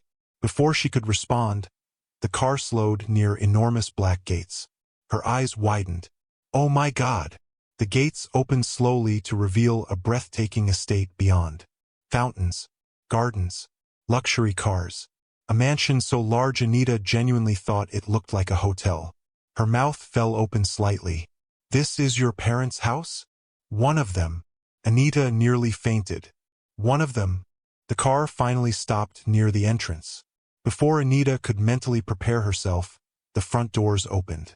A beautiful older woman wearing an elegant cream dress hurried outside excitedly. "Oh, finally!" Anita blinked in surprise. This couldn't possibly be Adrian's mother. The woman looked too warm, too cheerful. Adrian smiled immediately. "Hi, Mom." Instead of greeting her son first, the woman looked directly at Anita, then smiled brightly. "Oh, sweetheart. You're even prettier in person." Anita froze completely. "What?" Before she could process anything, Adrian's mother pulled her gently into a hug. A real hug. Warm. Affectionate. Anita stood there completely shocked. Nobody rich had ever hugged her before. Nobody outside close family, actually. "You poor thing," the woman said softly while pulling back. "The internet pictures didn't do you justice at all." Anita opened and closed her mouth speechlessly. Thank you." Adrian looked far too entertained. "Mom, at least let her breathe first." "Oh, hush," his mother replied immediately. "I already like her more than your ex-girlfriend." "Mom." "What?" "It's true." Anita accidentally laughed. And just like that, some of the tension disappeared. Inside the mansion, things became even more surprising. Adrian's father stood near the fireplace speaking to someone on the phone. He looked serious and intimidating at first glance. Tall, commanding, and sharply dressed. Anita instantly became nervous again. The older man ended his call and turned around slowly. His eyes landed on Anita, then softened immediately. "So this is Anita." She swallowed nervously. "Good evening, sir." Instead of shaking her hand formally, he smiled warmly. "My son talks about you constantly." Adrian groaned quietly. Dad. It's true. Anita looked shocked. He does. Oh yes. His father continued casually. We know all about how kind you are. Adrian rubbed a hand across his forehead. You both are making this embarrassing. His mother looked delighted. He's uncomfortable. Wonderful. Anita couldn't stop smiling now. This wasn't what she expected at all. Not even close. Dinner became even more surprising. Instead of interrogating her about money, status, or background, Adrian's parents simply talked to her like she mattered. His mother asked about her favorite books. His father asked what kind of work she enjoyed most. Nobody mocked her body. Nobody looked embarrassed by her size. Nobody acted like she didn't belong there. At one point during dinner, Anita accidentally dropped her fork. The metallic sound echoed lightly against the plate. Immediately, panic flashed across her face. I'm so sorry, but Adrian's mother simply picked up another fork calmly. Happens all the time, sweetheart. No anger, no shouting, no humiliation. Anita felt emotionally overwhelmed by how normal they treated her. Halfway through dinner, Adrian's father leaned back thoughtfully. You know, he said casually, this is the happiest I've seen Adrian in years. Adrian nearly choked on his drink. Dad. What? His mother laughed. He's right. Anita looked toward Adrian shyly. His ears actually looked slightly red now. Interesting. We were beginning to think he'd marry his office. His mother continued dramatically. I hate both of you. His parents laughed loudly. And for the first time in years, Anita found herself laughing naturally around a family dinner table. Not nervously, not carefully, naturally. Later that evening, while Anita excused herself briefly to the restroom, Adrian's mother immediately turned toward him. Oh, I adore her. Adrian tried remaining calm. You've known her 2 hours. And she's kind, his father added quietly. That made Adrian glance toward him. His father rarely commented emotionally about people. But now the older man continued thoughtfully. She watches everyone before speaking. Adrian nodded slightly. She's used to being judged. Pain crossed his mother's face instantly. That poor girl. She's been through a lot. His mother looked toward the hallway Anita disappeared into. You know what I noticed first? What? She apologizes constantly. Adrian sighed quietly. Yeah. That usually means someone punished her harshly for existing. The truth of that statement settled heavily over the room. Then his father spoke again. But she also has strength. Adrian looked surprised. She does. The older man nodded. People who survive cruelty without becoming cruel themselves are very rare. Silence followed briefly. Then Adrian's mother smiled softly. She loves you already, you know? Adrian's eyes shifted toward the hallway instinctively. His chest tightened slightly, because deep down, he already knew that too. A little while later, Anita stood alone near one of the giant balcony windows overlooking the gardens outside. The night air felt cool against her skin. Behind her, laughter echoed faintly from inside the mansion. Warm laughter, family laughter, something she hadn't experienced properly since losing her parents. You okay? Adrian's voice came softly behind her. She turned slowly, then smiled. They're wonderful. His shoulders relaxed immediately. I told you. Anita shook her head softly. I kept waiting for the moment everything would change. What moment? The moment they'd realize I don't belong here. Adrian stepped closer. And did it happen? She looked toward the glowing mansion behind him, then back at him. No. Emotion filled her chest suddenly. Unexpectedly. Powerfully. I forgot families could feel like this. The sadness in her voice hit Adrian deeply. He moved closer until only inches separated them. You deserve this too, Anita. Her eyes watered instantly. Your mother hugged me. He smiled faintly. She hugs everybody she loves. The words settled heavily between them. Loves. Anita's breath caught slightly. Then Adrian gently brushed a curl away from her face. You know what my father said when you left the room? What? He said you protect other people's feelings even when you're hurting. Tears filled her eyes again immediately. Why are you all so kind to me? Adrian's expression softened deeply. Because you spent too long around people who weren't. And standing there beneath the soft balcony lights, with the billionaire looking at her like she was something precious, Anita felt her heart fall completely in love with him. 3 weeks after meeting Adrian's parents, Anita's life felt almost unrecognizable. Every morning she woke up peacefully instead of fearfully. Nobody screamed her name angrily before sunrise. Nobody insulted her body during breakfast. Nobody treated her like a burden taking up space. And perhaps the strangest part of all, people actually cared whether she was happy. The realization still overwhelmed her sometimes, especially on quiet nights.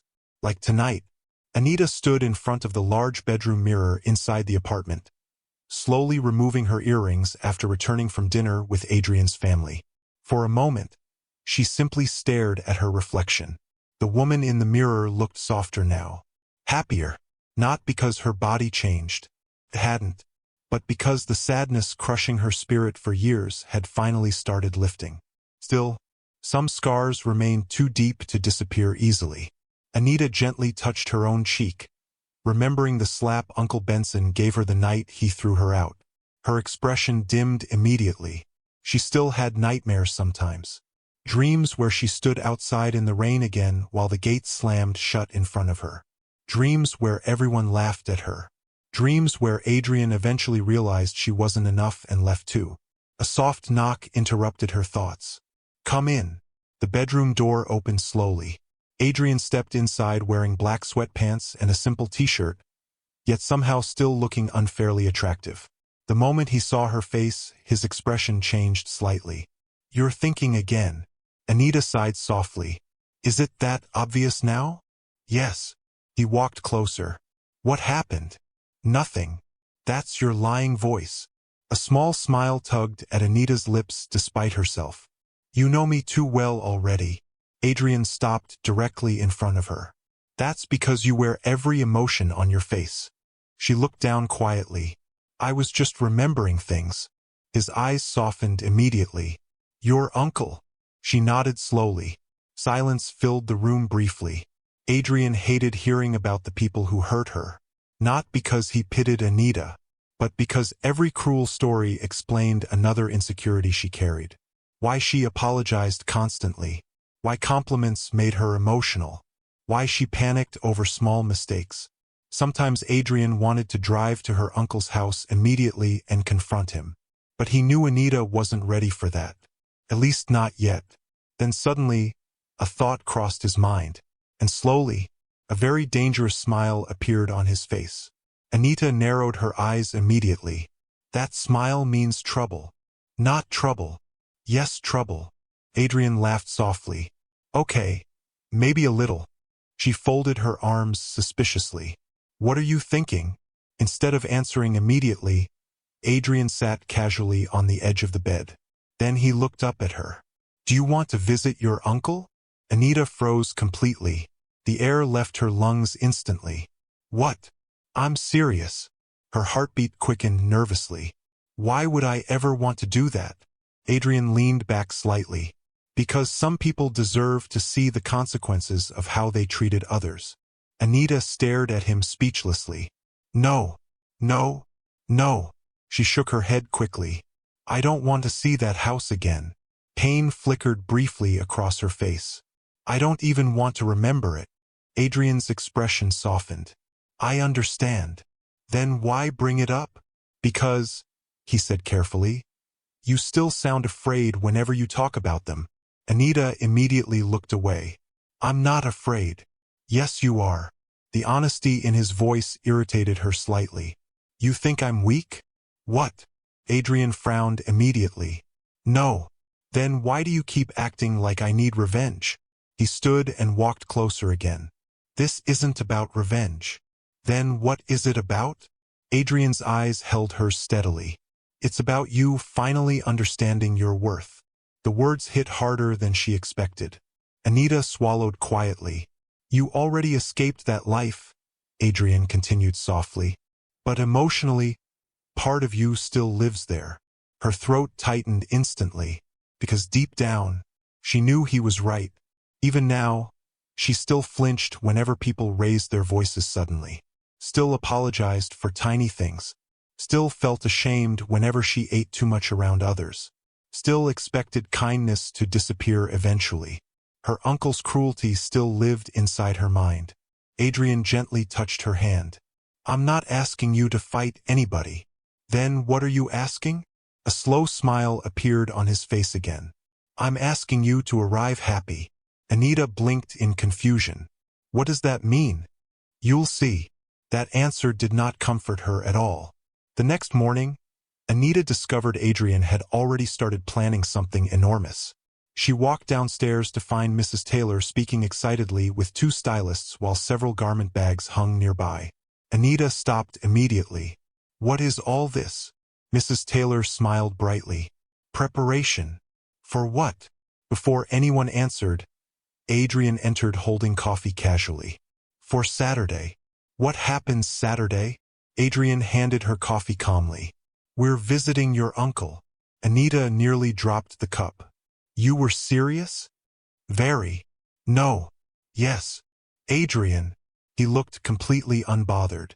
You're overreacting. I am absolutely not overreacting. The stylists quietly pretended not to listen. Anita lowered her voice. I don't want people staring at me. That's unfortunate, Adrian replied calmly. Because they definitely will. She stared at him in disbelief. You planned this already? Partially. Without asking me properly? I knew you'd panic first. That's because this is insane. Adrian chuckled softly. Then suddenly he became serious. Anita. The gentleness in his tone immediately quieted her. I need you to trust me. She hesitated. I do trust you. Then let me do this for you. Her eyes searched his carefully. For me? Yes. He stepped closer. You spent years being treated like you were worthless. Pain flickered across her face again. And now I want the people who caused that pain to see exactly who you became despite them. Emotion rose unexpectedly inside Anita's chest. She looked away quickly. That sounds dramatic. Adrian smiled slightly. It is dramatic. She laughed weakly despite herself, then sighed heavily. This is going to attract attention. Good. Adrian. No, he interrupted softly. I'm serious. His expression hardened slightly now. The people who humiliated you publicly should watch you return publicly. Something deep inside Anita stirred emotionally. Not pride exactly. Something unfamiliar. Something dangerously close to confidence. Still, fear remained stronger. What if they insult me again? Adrian's entire face changed instantly. Cold anger flashed briefly across his eyes. They won't. The certainty in his voice made her heart skip slightly. Later that afternoon, preparations continued aggressively. And to Anita's horror, Adrian's parents became involved too. His mother nearly squealed with excitement when she heard the plan. Oh, I'm absolutely coming. Anita looked horrified. No, you don't understand how embarrassing this is. Nonsense, his mother replied immediately. If someone mistreated my future daughter-in-law, I want to see his face personally. Anita blinked rapidly. Future daughter-in-law. The phrase still affected her every time. Adrian's father looked calmer but equally supportive. That man should know exactly what he lost. Anita felt overwhelmed emotionally. Nobody had ever defended her like this before. Nobody. Not teachers. Not neighbors. Not relatives. But now this wealthy, powerful family spoke about protecting her like it was the most natural thing in the world. That realization nearly made her cry. Unfortunately, Adrian's mother noticed immediately. Oh, sweetheart. Anita quickly wiped her eyes. I'm fine. No, you're not. The older woman stood and hugged her tightly. You're just finally receiving the love you always deserved. And just like that, the tears came anyway. By Thursday evening, the entire plan had become terrifyingly extravagant. Luxury cars were booked. Security escorts arranged. Stylists scheduled. Adrian even planned a professional photographer for memories. Anita nearly fainted hearing that part. Absolutely not. Adrian looked amused. What? You're turning this into a movie premiere? Good idea, he replied thoughtfully. Maybe drones too. Adrian. He laughed loudly while Anita threw a pillow at him. Watching her slowly become more expressive and playful healed something inside him too. The frightened woman who once apologized for breathing too loudly was finally beginning to fight back a little. Even if only with him. Friday night arrived faster than Anita wanted. She sat nervously while a stylist curled her hair gently. What if this goes badly? She whispered. Mrs. Taylor smiled knowingly from nearby. Then Mr. Cole will probably buy the entire neighborhood out of anger. Anita accidentally laughed. That image honestly sounded believable. A few moments later, Adrian entered the room wearing a fitted black suit, and immediately stopped walking. The stylist stepped aside proudly. Anita looked breathtaking. Her deep emerald gown complemented her curves beautifully. Her makeup remained soft and elegant, enhancing rather than hiding her natural features. But more than anything, she looked radiant, not because of expensive clothes, because happiness had finally started reaching her eyes. Adrian stared openly for several seconds. Anita became shy immediately. What? He shook his head slowly. You really have no idea how beautiful you are. Her cheeks warmed. You say things like that too casually. That wasn't casual. His voice dropped slightly softer. That was me struggling not to stare. The stylist grinned knowingly while Anita looked away embarrassed. God, this man truly meant every compliment he gave her. And somehow that remained the most shocking thing of all. Later that night, after everyone else left, Anita stood quietly on the balcony unable to sleep. Tomorrow felt huge, terrifyingly huge. She heard footsteps behind her moments before Adrian wrapped his arms gently around her waist from behind. You disappeared. I'm nervous. I know. She leaned back slightly against his chest. What if seeing them ruins everything? It won't. How can you be sure? Because you're not the same Anita anymore. The city lights glowed around them softly. Anita looked down quietly. What if I still feel small in front of them? Adrian turned her gently until she faced him. Then he held both her hands carefully. Listen to me. His voice became soft but firm. You survived people who spent years trying to destroy your confidence. Emotion filled her eyes immediately. And despite all of it, he squeezed her hands gently. You remained loving. A tear slid slowly down Anita's cheek.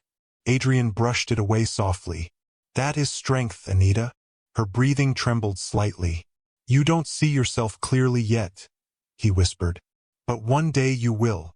For several seconds they simply stood there together beneath the night sky. Then Anita suddenly asked quietly, Why do you love me so much? The question caught him off guard. Adrian stared at her for a moment before answering honestly. Because you taught me something important. What? That the softest people often survive the hardest lives. Tears filled her eyes completely now. And at that moment, Anita realized something powerful. For years, her uncle made her feel impossible to love. But now, a man looked at her like she was the best thing that ever happened to him. And maybe, just maybe, that was the greatest victory of all. Saturday morning arrived far too quickly for Anita's liking. By 7 a.m., she was already awake, sitting nervously at the edge of her bed, while staring at the soft sunlight filtering through the curtains. Her stomach twisted painfully. Today was the day. Today she would return to the neighborhood she once walked out of crying in the rain. The thought alone made her chest tighten. For several minutes, Anita simply sat there quietly hugging herself. Memories flooded her mind one after another. Uncle Benson screaming at her. Her cousins laughing cruelly. The neighbors watching silently while she got thrown out like garbage. Even now, remembering that night still hurt deeply. A gentle knock interrupted her thoughts. Miss Anita? Mrs. Taylor called softly. May I come in? Anita quickly wiped her eyes before answering. Yes. The older woman entered carrying breakfast on a tray. Thought you should eat something before today. Anita gave a weak smile. Thank you. Mrs. Taylor sat beside her gently. You barely slept, did you? Anita sighed quietly. Is it obvious? Yes. The older woman hesitated briefly. Still scared. Anita looked down at her hands. A little. A little. Mrs. Taylor laughed softly. Sweetheart, you look like you're preparing for war. That unexpectedly made Anita smile. Then the smile faded again. What if seeing them brings everything back? Mrs. Taylor's expression softened. It might. Anita swallowed hard. That's what scares me. The older woman gently touched her shoulder. But this time you won't be facing them alone. Those words comforted her more than she expected. An hour later, the apartment transformed into complete chaos. Stylists moved around carrying makeup kits and garment bags, while security personnel coordinated downstairs. Even Adrian's mother arrived early, excited beyond reason. This is going to be iconic, she declared dramatically while sipping coffee. Adrian's father sighed. You sound far too happy about intimidating strangers.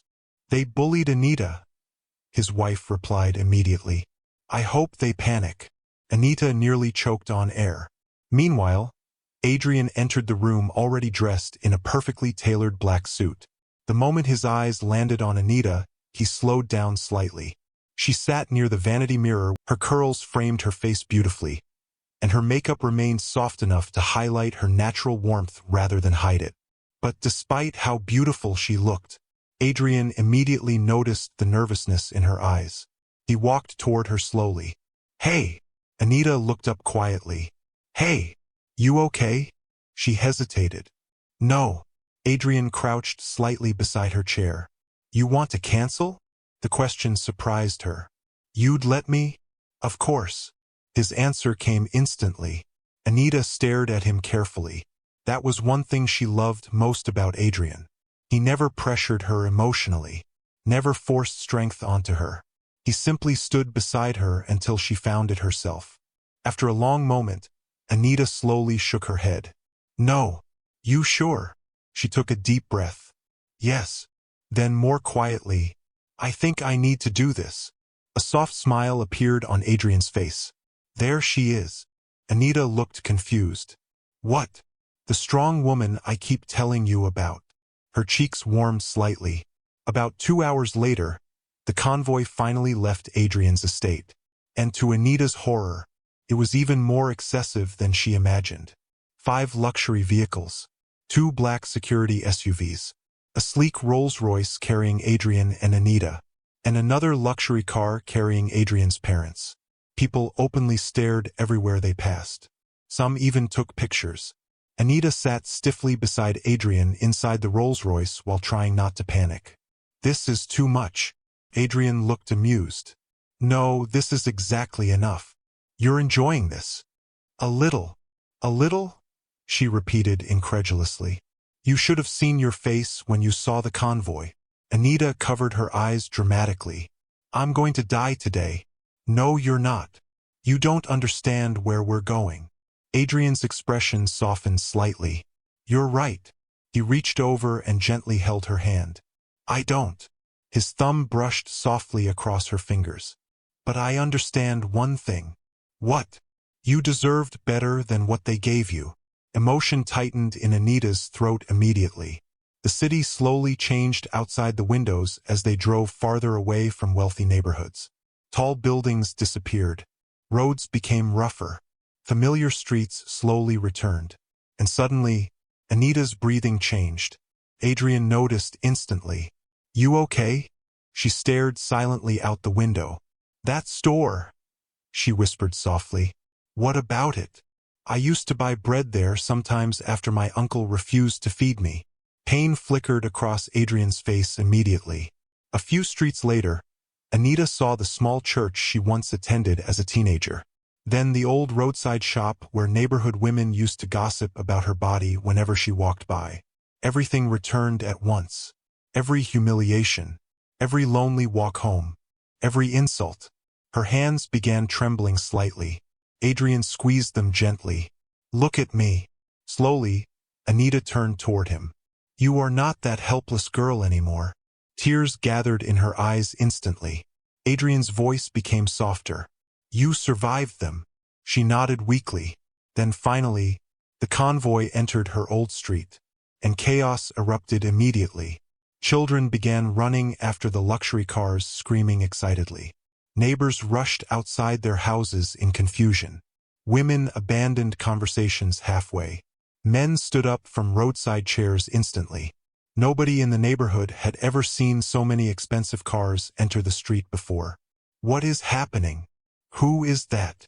Is it a politician? No, that's Adrian Cole. The shouting grew louder.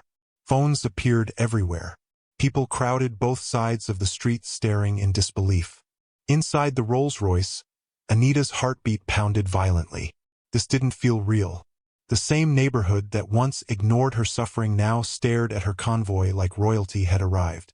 The cars finally slowed near Uncle Benson's compound. And suddenly, everything became quiet. Anita stared through the window at the exact gate where her life once fell apart. The memories hit so hard her chest physically hurt. Rain, mud, her bag thrown outside, the gate slamming shut. For a second, she couldn't breathe properly. Adrian noticed immediately. Hey! She looked toward him slowly. You don't have to get out if you're not ready. Anita stared at the gate again. Then something unexpected happened. The gate opened, and Uncle Benson stepped outside. At first he looked annoyed by the noise gathering outside, then confused by the luxury cars, then curious, and finally, completely frozen, because the back door of the Rolls-Royce opened slowly, and Anita stepped out. The entire street gasped loudly. Uncle Benson's eyes widened so much he looked physically ill. Anita! Even saying her name sounded unbelievable to him. She looked nothing like the broken crying girl he threw away months ago.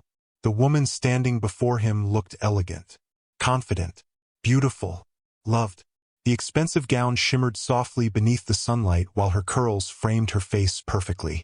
And standing beside her was one of the richest men in the country. Adrian stepped out calmly, adjusting his suit slightly while security personnel stood nearby. More gasps erupted immediately. Then Adrian's parents emerged from the second luxury car. The neighborhood nearly exploded with whispers. That's Adrian Cole's family. Oh my God! Look at those cars. Uncle Benson looked completely disoriented now. His wife suddenly appeared behind him. The moment she saw Anita, her mouth dropped open. No way! The same woman who once mocked Anita daily now stared at her like she had seen a ghost. More neighbors gathered rapidly. Some recognized Anita immediately. Others looked confused. Then whispers spread. That's the orphan he threw out. The fat girl. Impossible. But look at her now. Anita felt overwhelmed by all the attention. Instinctively, she moved slightly closer to Adrian. Immediately, his hand found hers. Warm, steady, protective. That tiny gesture gave her strength. Uncle Benson finally found his voice. What is all this? Adrian looked calm, controlled, powerful. This, he replied smoothly, is a visit. The older man swallowed nervously. His eyes moved toward the expensive convoy again, toward the security guards, toward the watching crowd. For the first time in years, Uncle Benson looked intimidated. Anita noticed immediately, and strangely, that realization changed something inside her. Because all her life, she remembered him as loud, cruel, untouchable. But now, he looked small, very small. Adrian's mother stepped beside Anita proudly. She's lovely, isn't she? She said loudly enough for nearby neighbors to hear. Several women exchanged stunned looks. Nobody had ever publicly praised Anita before. Not here. Not ever. Uncle Benson cleared his throat awkwardly. Anita, you came back. The sentence sounded almost accusing. Anita looked at him quietly for several seconds, then answered softly, yes. Her calmness somehow unsettled him more than anger would have. The crowd surrounding the compound continued growing larger. Children whispered excitedly, while women openly stared at Anita's dress and jewelry. Even Cynthia and her sister eventually rushed outside after hearing the commotion. The moment Cynthia saw Adrian standing beside Anita, her face lost color completely. "No way," she whispered. Her sister looked equally shocked. "That's Adrian Cole." Cynthia stared at Anita from head to toe. Jealousy flashed visibly across her face. The same cousin who once mocked Anita's appearance now couldn't stop staring at how radiant she looked. Life truly changed fast. Uncle Benson forced an awkward smile. "You should have told us you were coming." Adrian finally spoke again. "We wanted it to be memorable." The older man laughed nervously. Yes, of course." But his hands shook slightly, because deep down, he already sensed this visit was not ordinary. And when Adrian suddenly wrapped an arm gently around Anita's waist while standing proudly beside her, the entire neighborhood understood something shocking immediately. The billionaire wasn't helping Anita out of pity. He loved her, completely, openly. And suddenly the same people who once ignored her pain began looking at her with astonishment instead. Anita noticed every expression, every whisper, every shocked face, and standing there beside the man who chose her proudly in front of everyone, she finally stopped feeling ashamed of taking up space. The entire street stood frozen in disbelief. Nobody could fully process what they were witnessing. The same Anita who once walked through the neighborhood with her head lowered in shame now stood beside billionaire Adrian Cole wearing elegance and confidence like she had always belonged there. Luxury cars lined the road behind her. Security guards stood nearby. And the most shocking part of all, Adrian looked at her like she was the center of his world. Uncle Benson's face had completely lost color. His wife looked equally shaken. Even Cynthia and her sister, who once mocked Anita endlessly, now stood silently among the crowd staring at her in stunned disbelief. Whispers spread rapidly through the neighborhood. "That's really her? She looks completely different. Look at how rich that man is. God has remembered her." Anita heard everything. But strangely, for the first time in her life, the attention no longer made her feel ashamed. Because Adrian's hand still rested gently against her waist. Steady, protective, like he wanted the entire world to know exactly where he stood. Uncle Benson cleared his throat nervously. "So," he forced awkwardly, "what brings all of you here?" Adrian's expression remained calm. "We came to speak respectfully." The older man nodded quickly. "Yes, of course. Please come inside." His sudden politeness almost felt laughable. Anita remembered all the times visitors came to the house and her uncle introduced her coldly as the orphan staying with us. Not niece, not family, just burden. Now suddenly his tone dripped with nervous respect. Interesting. Adrian's mother glanced around the compound thoughtfully while Anita slowly stepped through the gate for the first time since being thrown out. The moment her feet crossed the entrance, memories crashed into her violently. Sweeping the yard before sunrise, washing piles of clothes until her fingers hurt, carrying buckets of water, crying alone behind the house where nobody could hear her. Everything still looked the same, but she didn't feel the same anymore. That realization startled her deeply. Inside the compound, neighbors crowded near the gate shamelessly trying to watch everything. Even people from nearby streets had started arriving after hearing Adrian Cole's name. Children climbed fences. Women whispered excitedly. Phones recorded secretly everywhere. Uncle Benson looked deeply uncomfortable under all the attention. "Please sit," he said quickly while dragging chairs around nervously. Adrian remained standing beside Anita. "We won't stay long." The older man swallowed hard. Then his eyes slowly moved toward Anita again. For a moment he simply stared. Really stared. And perhaps for the first time ever, he truly saw her. Not the exhausted servant girl he insulted daily. Not the fat burden he mocked. But a woman. Beautiful. Graceful. Desired. Respected. Loved. The realization clearly unsettled him badly. Finally, Adrian spoke calmly. "I came because I intend to marry Anita." The sentence exploded through the compound like thunder. Gasps erupted immediately outside the gate. Cynthia's mouth fell open. Her sister nearly dropped her phone. Even Uncle Benson physically staggered backward. Am Mary? Yes. The older man blinked repeatedly like his brain refused to process the information. You want to marry Anita? The disbelief in his voice cut deeply, and everyone heard it. Anita felt humiliation flicker briefly inside her chest. Even now, part of him still couldn't imagine someone loving her fully. Before she could react emotionally, Adrian answered coldly. Yes. Is that surprising? Silence. Dangerous silence. Uncle Benson realized his mistake instantly. No, I didn't mean. You sounded surprised. Adrian interrupted smoothly. Sweat appeared on the older man's forehead immediately. Adrian's eyes remained calm. Too calm. I find that interesting, he continued quietly, because Anita is one of the most remarkable women I've ever met. Emotion tightened inside Anita's chest. She is intelligent, Adrian continued. Kind, patient, hard-working. His voice hardened slightly.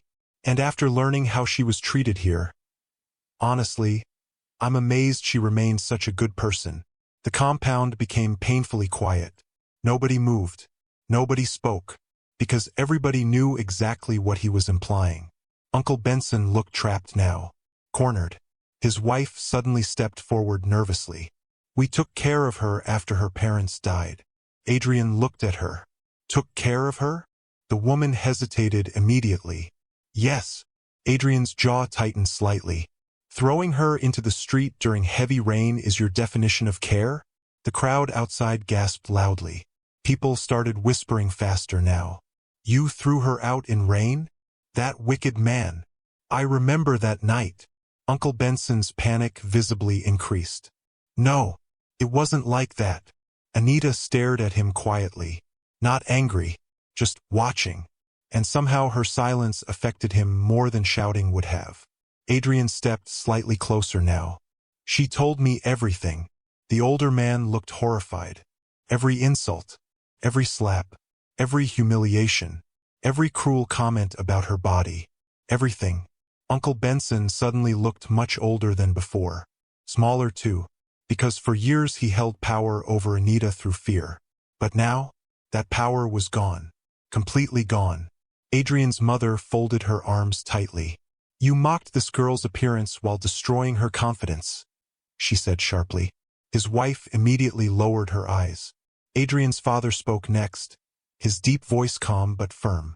Do you understand how broken someone must feel before they apologize for existing?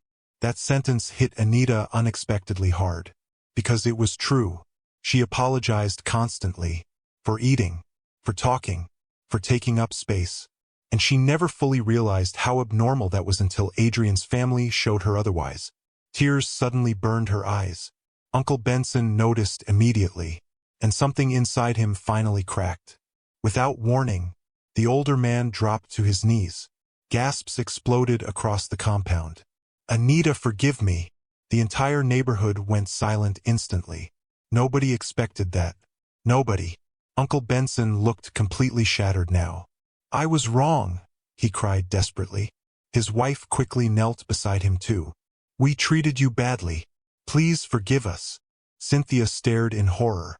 Her powerful father, the man everyone feared in the neighborhood, now knelt before the same cousin he once humiliated daily. Anita stood frozen. Emotion crashed violently inside her chest. Because suddenly memories flooded back faster than she could control. Being denied food. Crying herself to sleep quietly. Wearing old torn clothes while her cousins mocked her. Watching other girls her age feel loved while she felt invisible. All those years. All that pain. And now the people who caused it knelt before her publicly. The younger version of Anita would have dreamed about this moment. Dreamed about revenge. Dreamed about humiliating them back. But standing here now, she didn't feel powerful. She felt sad. Deeply sad. Because no child should grow up begging relatives to love them properly. Uncle Benson grabbed her hand desperately. Please, Anita. Tears streamed down his face now. I know I failed you. The crowd watched silently. Even Adrian remained quiet now, letting Anita choose her response herself. For several long seconds, She simply stared at the man kneeling before her, then quietly asked, "Why?" Uncle Benson looked confused. What? Why did you hate me so much?" The question pierced the entire compound painfully. His lips trembled. "I didn't hate you." Anita laughed softly through tears. "Yes, you did. No. You looked at me like I was a burden every single day." Her voice shook emotionally now. "You made me feel ugly, unwanted, worthless." Even Cynthia lowered her head in shame. Anita's breathing became uneven. "I was just a child after my parents died." The pain in her voice broke something inside several people watching. And instead of helping me heal, a tear slid slowly down her cheek. "You made me feel like my existence ruined your life." Silence. Heavy silence. Uncle Benson cried openly now. "I was angry," he whispered weakly. "At what?" "Life." His answer surprised everyone. He lowered his head completely. "Your father was successful, respected, loved." Anita stared silently. "And after he died," Uncle Benson continued painfully, "people compared me to him constantly." Understanding slowly dawned inside Anita. Jealousy. All these years, jealousy poisoned him. "I took that frustration out on you," he admitted brokenly. His wife looked ashamed too. "We should have protected you better." Anita closed her eyes briefly. For years she imagined confronting them angrily. But now that the moment finally came, she simply felt tired. Tired of carrying pain. Tired of carrying shame that never belonged to her. Slowly, she opened her eyes again, then softly said, "I forgive you." The entire compound gasped. Even Adrian looked surprised. Cynthia burst into tears immediately. Uncle Benson stared upward in shock. "You forgive me?" Anita nodded slowly. "Yes." More tears rolled down his face. But then Anita continued quietly, "Forgiveness doesn't erase what happened." The older man lowered his head again. "I know. You cannot undo years of pain. I know. You cannot undo making me hate myself." That sentence visibly shattered him. Anita wiped her own tears carefully. "But I don't want bitterness controlling my life anymore." The crowd remained silent, listening carefully, because something powerful was happening. Anita slowly looked around the neighborhood, at the same people who once watched her suffer silently, then back at her uncle. "I used to think being unloved meant something was wrong with me." Emotion thickened her voice. "But Adrian taught me something important." She glanced toward him briefly. "Cruel people hurt others because something is broken inside them, not because their victims are worthless." Adrian's chest tightened hearing her say that, because months ago, Anita would never have spoken with such confidence. Never. Uncle Benson cried harder now. "I'm sorry," he whispered repeatedly. "I know," Anita answered softly, and strangely, she meant it. Not because the past stopped hurting, but because she no longer needed their approval to feel valuable. That changed everything. Suddenly Adrian stepped beside her again, gently holding her hand. Then he looked directly at Uncle Benson. "I love Anita deeply." The older man nodded immediately through tears. "I can see that. And I intend to spend the rest of my life reminding her how worthy she always was." Anita's breath caught emotionally. Adrian's mother wiped tears quietly nearby. Even some neighbors looked emotional now, because everybody could see it clearly. This wasn't pity. This wasn't temporary fascination. The billionaire genuinely adored her. And for the first time ever, Anita fully believed she deserved that love too. After the visit to her uncle's house, something inside Anita changed permanently. Not loudly, not dramatically, but quietly, like chains finally loosening after years of carrying invisible weight. For the first time in her life, she no longer felt ashamed of herself. The feeling was still unfamiliar, still fragile, but it was there, and Adrian noticed immediately. 3 days after their visit to the neighborhood, Anita stood inside the company elevator checking her reflection in the mirrored wall absent-mindedly. A few months ago, mirrors only reminded her of everything people mocked about her. Now, she simply saw herself. Not perfect, not transformed into someone else. Just Anita. And somehow that finally felt enough. The elevator doors opened onto the executive floor. Adrian leaned casually against the reception desk, waiting for her with coffee in one hand. The receptionist smiled knowingly. At this point, everyone in the company openly admitted the billionaire was hopelessly in love. Anita raised an eyebrow.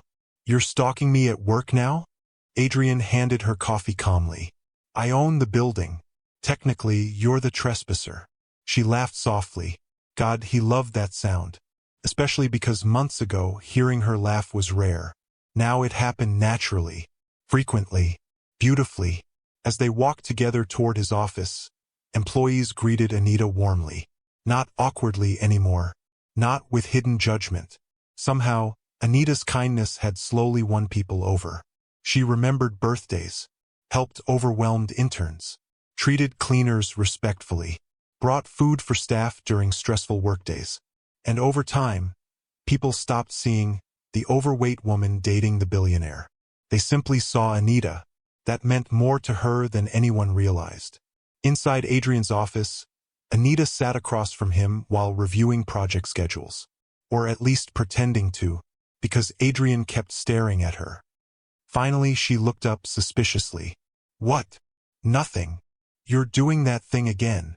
"What thing?" "The staring thing." Adrian smirked slightly. "I'm allowed to admire my girlfriend." Her cheeks warmed instantly. Even now, hearing him call her that affected her deeply. Girlfriend. Not secret. Not embarrassment. Not pity. His openly. Still, Anita narrowed her eyes playfully. "You're distracting me." "You were already distracted. That's because somebody keeps staring at me like I'm a painting." "You're prettier than most paintings." Anita groaned dramatically. "You flirt too much." Adrian leaned back comfortably. "And you blush too easily." She tried hiding her smile behind the coffee cup. But inside, happiness bloomed warmly in her chest. Real happiness. The kind she once believed belonged only to other people. Later that evening, Adrian's mother invited them for dinner again. And once more, Anita found herself laughing naturally at a family table. Something that still felt surreal. At one point during dinner, Adrian's mother suddenly sighed dramatically. "What?" Adrian asked cautiously. "I just realized something tragic." His father immediately looked tired already. "Here we go. You still haven't proposed." Anita nearly inhaled water wrong. "Mom." "What?" The older woman replied innocently.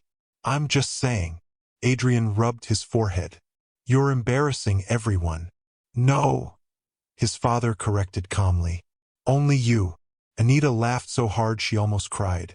Watching Adrian become flustered remained one of her favorite things. Mostly because he always looked so calm and controlled around everyone else. But around family? Different story entirely. His mother pointed at him accusingly. "That girl adores you. Stop delaying." "Mother, I'm serious." Anita quickly waved her hands nervously. "No pressure." "Really?" Unfortunately, that only made Adrian's mother grin wider. "Oh, sweetheart, you're definitely the one." Anita blinked. "The one?" "Yes." Adrian hates emotional vulnerability. The fact that he looks at you like that means he's finished. "Mom!" Even Anita couldn't stop laughing now. But despite the joking atmosphere, something shifted quietly inside Adrian. Because hearing the word proposal didn't scare him. Not even slightly. If anything, felt right. That realization stayed with him long after dinner ended. Later that night, Adrian stood alone inside his office at home, staring thoughtfully out the window. The city lights stretched endlessly below. Normally moments like this made him think about business expansions, investments, or future deals. Tonight, he only thought about Anita, the frightened woman he found crying at a bus stop. The same woman who now smiled more freely every day. The same woman who somehow healed parts of him too. Because before Anita, Adrian honestly believed most relationships were transactional. Conditional. Temporary. People wanted access to his money, influence, or lifestyle. But Anita wanted him. Not his wealth. Not his status. him. And suddenly, the decision became incredibly simple. He reached for his phone immediately. Daniel, his best friend, answered sleepily. If this call isn't about someone dying, I hate you. I'm proposing. Silence. Then suddenly, wait, what? Adrian laughed quietly. I need help planning it. Daniel became fully awake instantly. Oh, this is historic. Over the next week, preparations began secretly, and Adrian became surprisingly nervous, which absolutely delighted everyone around him, especially his mother. You're pacing, she observed smugly one afternoon. I am not. You've walked past this window 6 times. Adrian sighed heavily. What if she panics? His mother looked horrified. Of course she'll panic. That's the point. That's not reassuring. The older woman softened slightly. She loves you, Adrian. I know. And you love her. His expression softened immediately. Yeah. His mother smiled warmly. Then stop overthinking. But overthinking became impossible not to do, because this mattered. Deeply. More deeply than anything else ever had. Meanwhile, Anita remained completely unaware, though she did notice Adrian acting strangely. He disappeared for mysterious meetings. Whispered conversations stopped whenever she entered rooms. And once she accidentally caught Adrian's mother looking at her with suspicious emotional excitement. Anita narrowed her eyes immediately. What are you planning? The older woman gasped dramatically. I would never. That was the most guilty response possible. Mrs. Taylor immediately escaped the room laughing. Definitely suspicious. 2 nights later, Adrian invited Anita out unexpectedly. Dress comfortably, he told her mysteriously. Comfortably where? You ask too many questions. That's because you're acting suspicious. He simply smiled, which made her even more suspicious. An hour later, they drove outside the city quietly while soft music played inside the car. Anita glanced out the window curiously. Where are we going? You'll see. Adrian. No clues. She sighed dramatically. If I get kidnapped, this conversation becomes evidence. He laughed loudly. God, he loved her humor. Eventually the car stopped near a breathtaking private garden estate just outside the city. Anita blinked in surprise. This place is beautiful. Soft golden lights decorated the pathways while flowers surrounded the entire area. Gentle music floated through the night air as lanterns glowed around a nearby lake. The entire place looked magical. Anita turned slowly in awe. Adrian. Then she noticed something strange. Nobody else was around. No guests. No staff. Just them. Her heartbeat changed instantly. What is this? Adrian suddenly looked nervous. Actually nervous. That alone terrified her slightly. Walk with me. She nodded slowly. Together they followed the flower-lined pathway quietly. The night air felt cool and peaceful around them. For several moments neither spoke. Then Adrian finally broke the silence. You know, he said softly, the night I met you, I almost didn't stop the car. Anita looked at him quietly. What changed your mind? He smiled faintly. You looked lonely. Emotion flickered across her face immediately. Adrian continued slowly. And something about that bothered me. They reached the center garden where fairy lights glowed softly above them like stars. Anita's heart now pounded hard enough to hurt. Adrian. He turned toward her fully. And suddenly, everything became still. I spent years believing success solved loneliness, he admitted quietly. But then I met you. Anita's eyes softened immediately. You changed things for me too. He stepped closer. No, Anita. You changed everything. Tears already threatened her eyes, because his voice sounded emotional, deeply emotional. You walked into my life carrying pain most people would never survive. His eyes held hers steadily. And somehow, despite all of it, he smiled softly. You remained gentle. A tear slid slowly down Anita's cheek. You made me believe love could actually feel peaceful. Her breathing trembled. You made my house feel like home. Another tear escaped. And every day since meeting you, Adrian's voice softened further. I've become more certain of one thing. Before Anita could speak, he slowly dropped to one knee. Her entire body froze instantly. Oh my God! Adrian reached into his pocket carefully, then opened a small velvet ring box. Inside rested the most beautiful diamond ring Anita had ever seen. She covered her mouth immediately. Tears poured down her cheeks now. Adrian, I don't care about perfect appearances, he said quietly. I don't care about what people expect. His eyes never left hers. I care about you. Anita shook emotionally. I care about your heart, your kindness, your strength. His voice deepened softly. And I want to spend the rest of my life protecting the woman who healed mine. Anita cried openly now. Hard. Because no matter how much happiness entered her life, part of her still never imagined this could happen to someone like her. Adrian smiled gently through his own emotion. Anita Williams. The night air felt magical around them. The flowers, the lights, the man kneeling before her with complete love in his eyes. Will you marry me? Anita burst into tears completely. Yes. Adrian laughed softly in relief. Yes. Yes. He quickly slipped the ring onto her finger while standing again immediately afterward. The second he pulled her into his arms, fireworks exploded across the night sky. Anita gasped loudly in shock. What?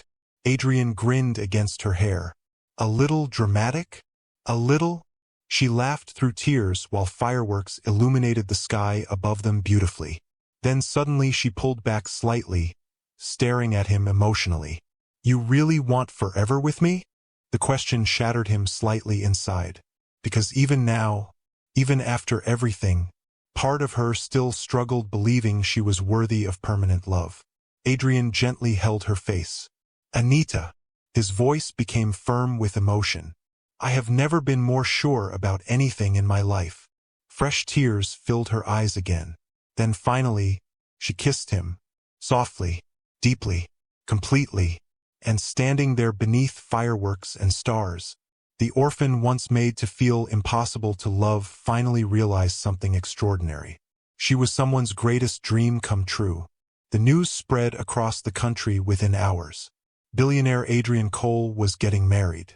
And not to a model, not to an actress, not to a wealthy politician's daughter, but to Anita Williams, the plus-sized orphan girl nobody expected him to choose. Social media exploded instantly. News blogs posted endless headlines. Love beyond status. Adrian Cole set to marry the woman who stole his heart. From homeless to future billionaire's wife. Some people celebrated the story passionately. Others remained cruel. She's lucky. He could do better. This can't last. But this time, the comments didn't destroy Anita anymore. Because every night Adrian still looked at her like she was the most beautiful woman in the world. And slowly, that became louder than strangers' opinions. Wedding preparations consumed the next 2 months completely. Designers arrived constantly. Florists visited daily. Event planners nearly lived inside Adrian's mansion.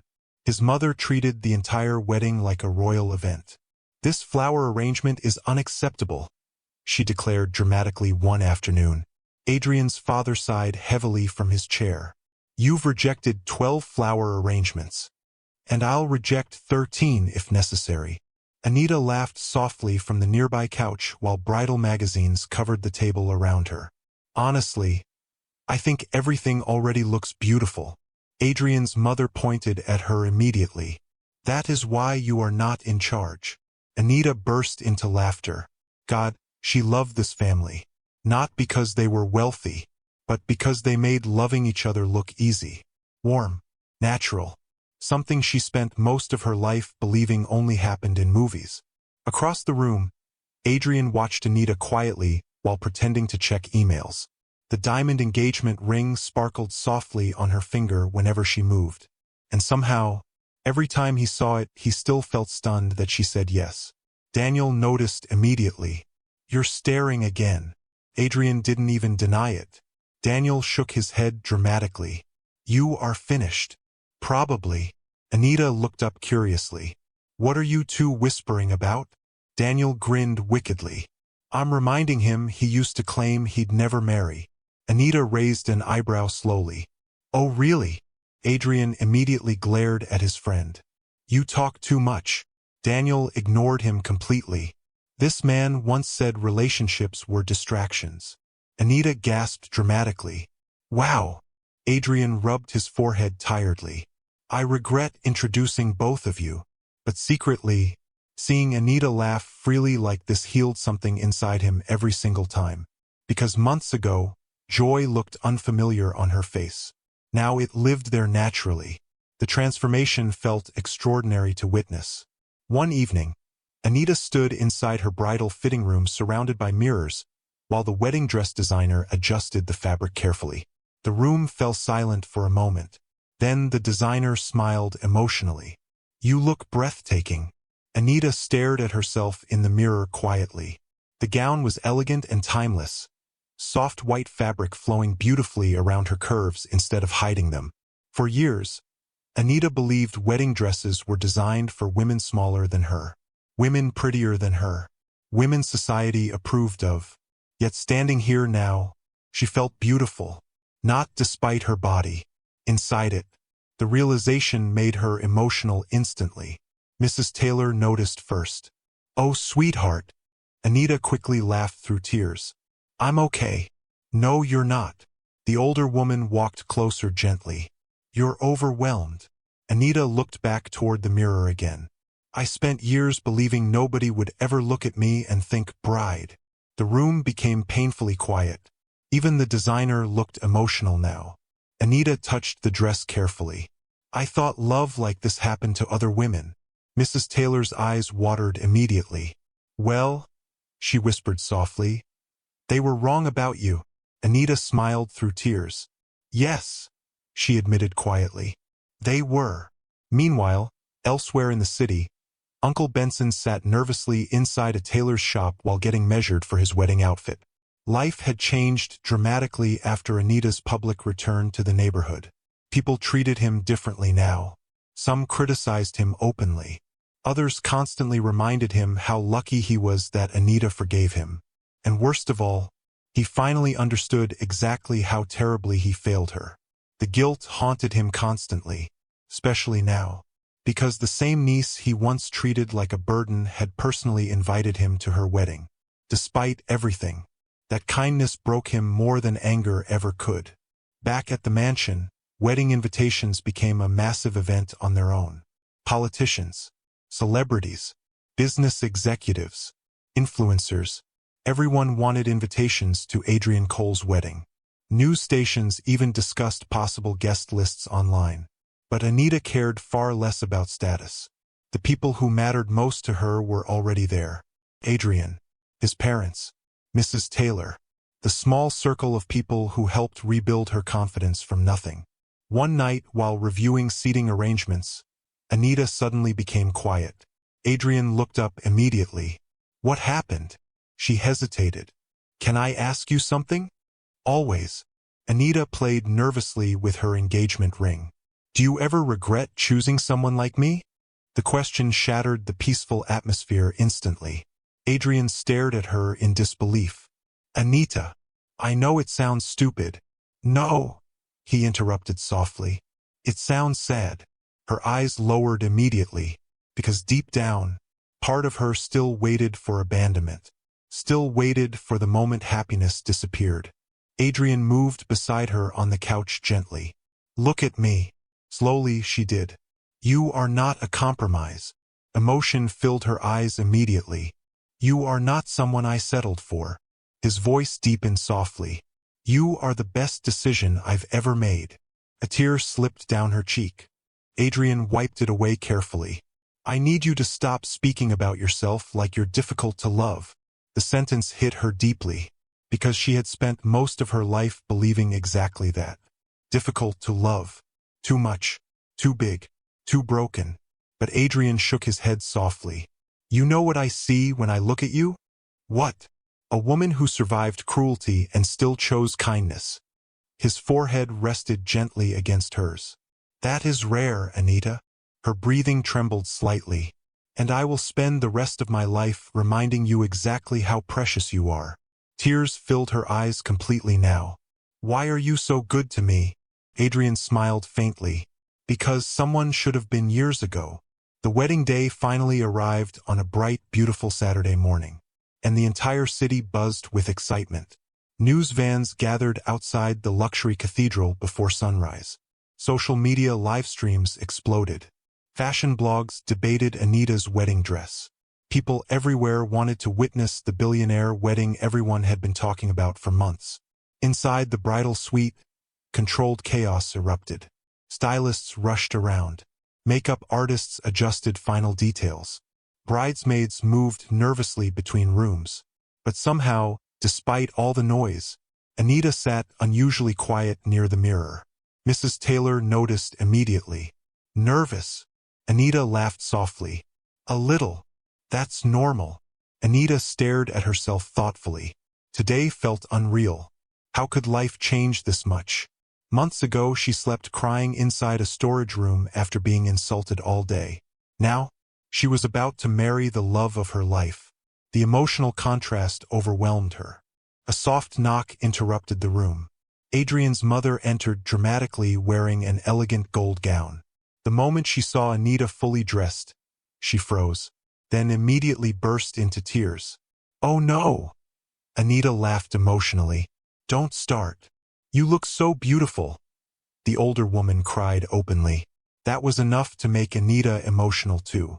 Soon half the room started tearing up. Even the makeup artist sniffed dramatically. Meanwhile, across town, Adrian stood inside a private room near the cathedral adjusting his cufflinks while Daniel watched him carefully. You look terrified.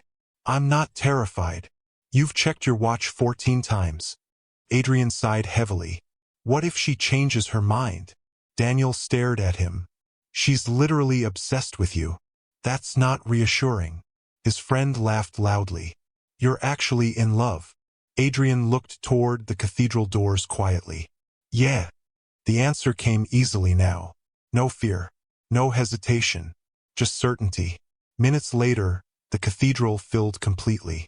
Celebrities mingled with politicians while cameras flashed endlessly outside. But when the music finally changed, everything went silent. The giant doors opened slowly, and Anita appeared.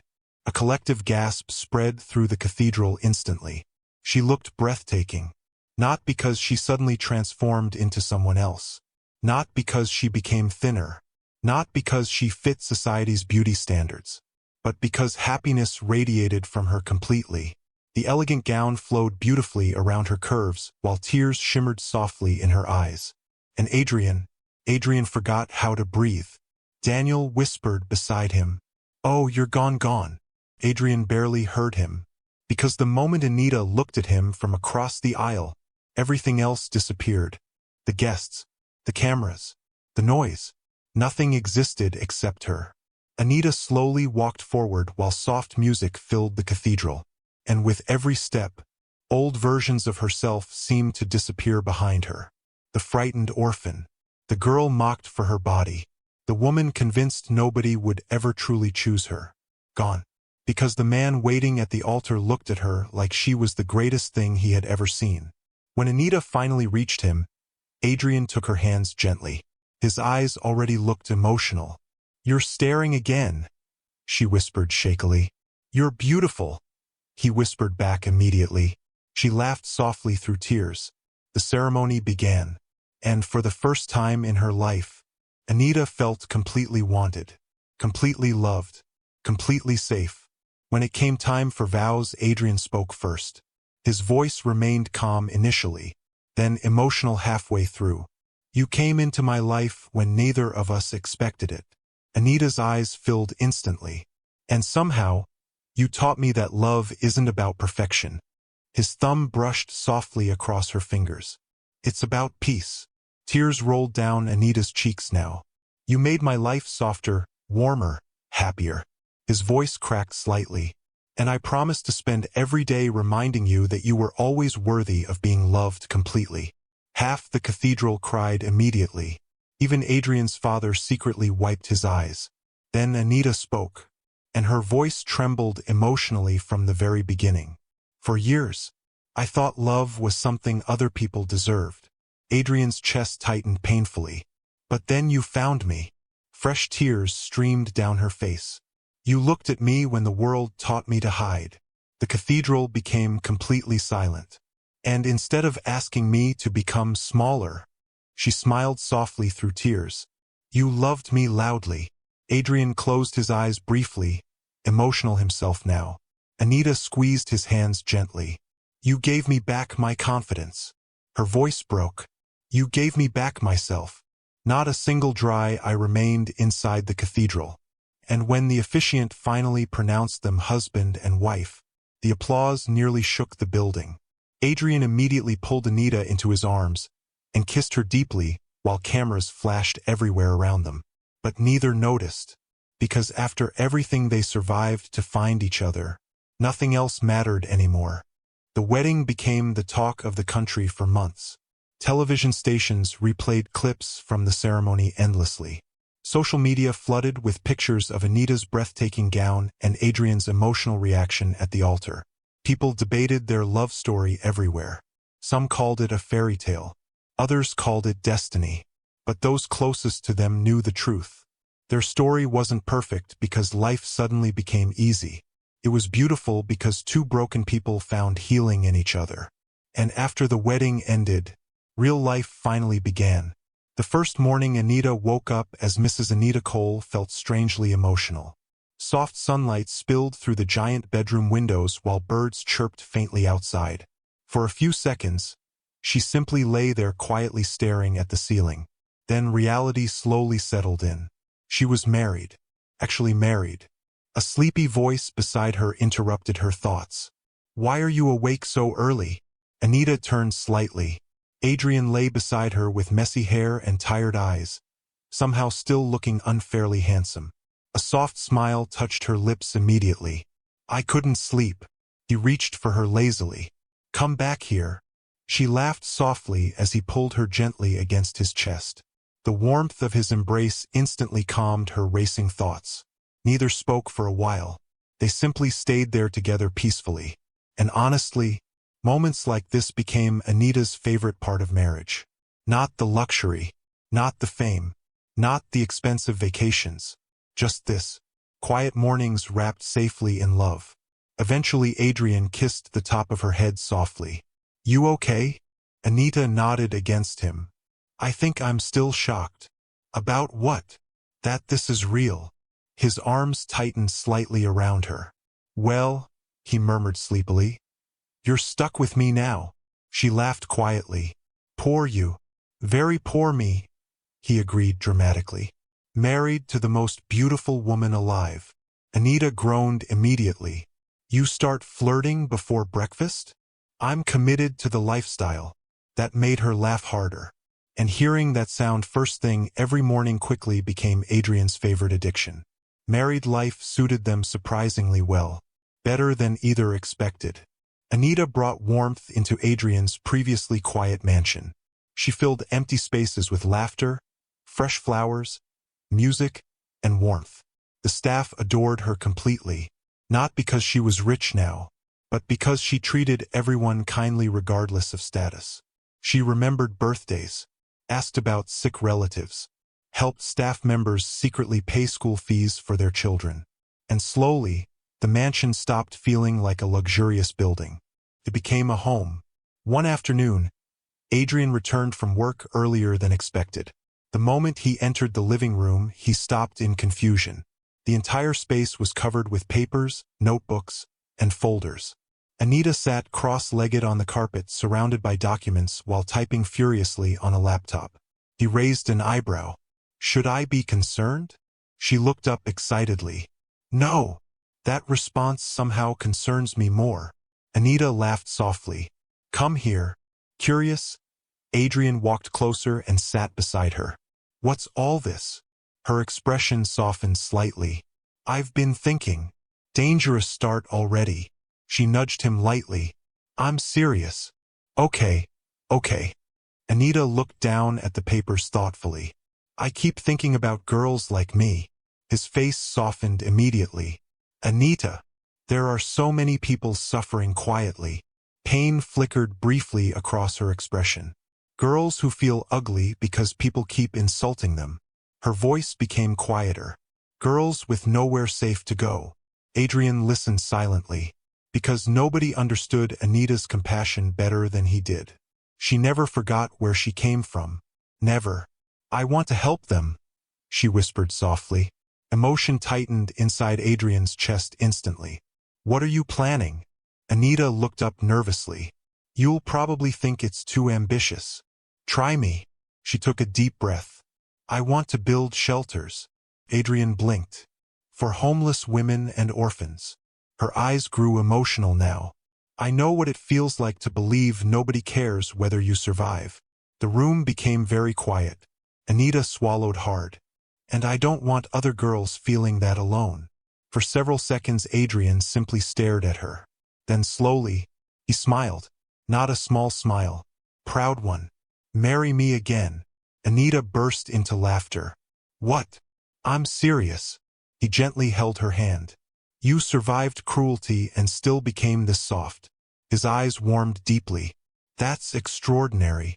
Tears filled Anita's eyes immediately. So, you think it's a good idea? I think it's the best idea you've ever had. Within months, the Anita Williams Foundation officially launched. And surprisingly, the public response became overwhelming. Women across the country shared their own stories online. Stories about body shaming, abuse, homelessness, family rejection. And for the first time in her life, Anita realized something powerful. She was never alone. Thousands of women saw themselves in her journey. The orphan mocked for being overweight. The girl treated like she was unworthy of love. The woman who finally discovered her value. Soon Anita became more than the billionaire's wife. She became inspiration. One afternoon during a foundation event, a teenage girl approached Anita nervously. The girl looked around 16. Quiet, shy, familiar. You're Mrs. Cole? The girl whispered. Anita smiled warmly. You can call me Anita. The girl hesitated. Then tears suddenly filled her eyes. People make fun of my body too. Anita's heart immediately broke. The teenager looked down quickly. They say nobody will ever love me. Silence. Painful silence. Because Anita remembered those exact words. Too clearly. Slowly, she stepped closer. Then gently lifted the girl's chin. Listen to me carefully. The girl looked up with watery eyes. People who insult others are usually trying to escape their own pain. Emotion thickened Anita's voice slightly. And your body does not determine your worth. The teenager burst into tears immediately. Without hesitation, Anita hugged her tightly. And in that moment, she realized her pain finally had purpose. Later that evening, Adrian found Anita crying quietly in their bedroom. Concern immediately crossed his face. What happened? Anita laughed softly through tears. Nothing bad. He sat beside her quickly. Then why are you crying? She wiped her face. A girl hugged me today. That sounds emotionally dangerous already. Anita smiled weakly. She said hearing my story stopped her from hating herself. Adrian's expression softened deeply. For a moment neither spoke. Then he quietly whispered, You have no idea how many lives you're changing. Anita looked down emotionally. I spent years thinking my existence made life worse for people. His chest tightened painfully. And now, fresh tears filled her eyes. Now people tell me I give them hope. Adrian pulled her gently into his arms immediately. And honestly, he had never loved her more than in moments like this. Years passed beautifully, not perfectly. No marriage is perfect. There were disagreements, stressful business periods, moments of exhaustion. But through everything, they remained each other's safest place. Adrian never stopped loving Anita openly, and Anita never stopped bringing warmth into his life. Eventually, the foundation expanded nationally. Shelters opened across multiple cities. Scholarship programs launched for orphan girls. Therapy services became available for abused women. And every single building carried the same message near the entrance. You were never difficult to love. The sentence came directly from Adrian. One evening after attending a charity gala, Anita and Adrian drove quietly through the city together. The atmosphere felt peaceful, comfortable. Then suddenly Adrian took a different road. Anita looked confused. Where are we going? You'll see. A few minutes later, the car slowed near an old familiar street. Anita's eyes widened instantly. No way. The bus stop. The exact bus stop where Adrian first found her crying in the rain. Everything looked smaller now. Older too. Adrian parked nearby quietly. For a moment neither moved. Then Anita slowly stepped outside. The night air felt cool against her skin as she stared at the bench where her entire life changed forever. Emotion flooded her chest instantly. I can't believe this is where we met. Adrian walked beside her calmly.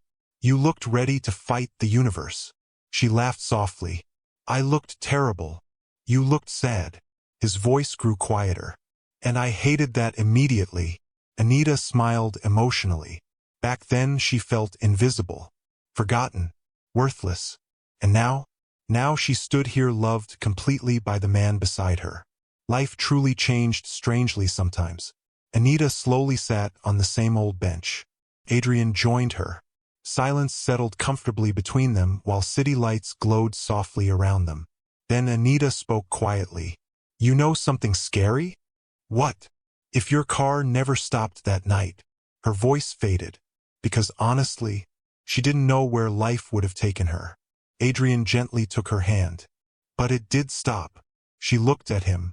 Emotion warmed her chest immediately. You changed my life. He shook his head softly. No. His thumb brushed across her fingers gently. We saved each other. Tears filled Anita's eyes again. Even after all these years, he still knew exactly what to say. A few moments later, Adrian suddenly smiled slightly. What? You know what's funny? What? The entire country thinks I rescued some poor woman. Anita laughed softly. You kind of did. No, he corrected gently. I found the best thing that ever happened to me. Her heart melted instantly. Then suddenly she laughed through tears. You're still dramatic. And you still blush too easily. They both laughed quietly beneath the night sky. And sitting there together at the exact place where hopelessness once consumed her, Anita finally understood something fully. Her story was never about becoming thin, or glamorous, or perfect. It was about finally realizing she deserved love exactly as she was. The orphan once mocked for her body became a woman admired across the country. The girl thrown away like she was worthless became deeply cherished. And beside the man who saw beauty in her long before she saw it herself, Anita finally found the life she always deserved. Not because destiny suddenly became kinder, but because love taught her she was never broken to begin with. The end. Thanks for watching. If you enjoy the story, please subscribe to this channel.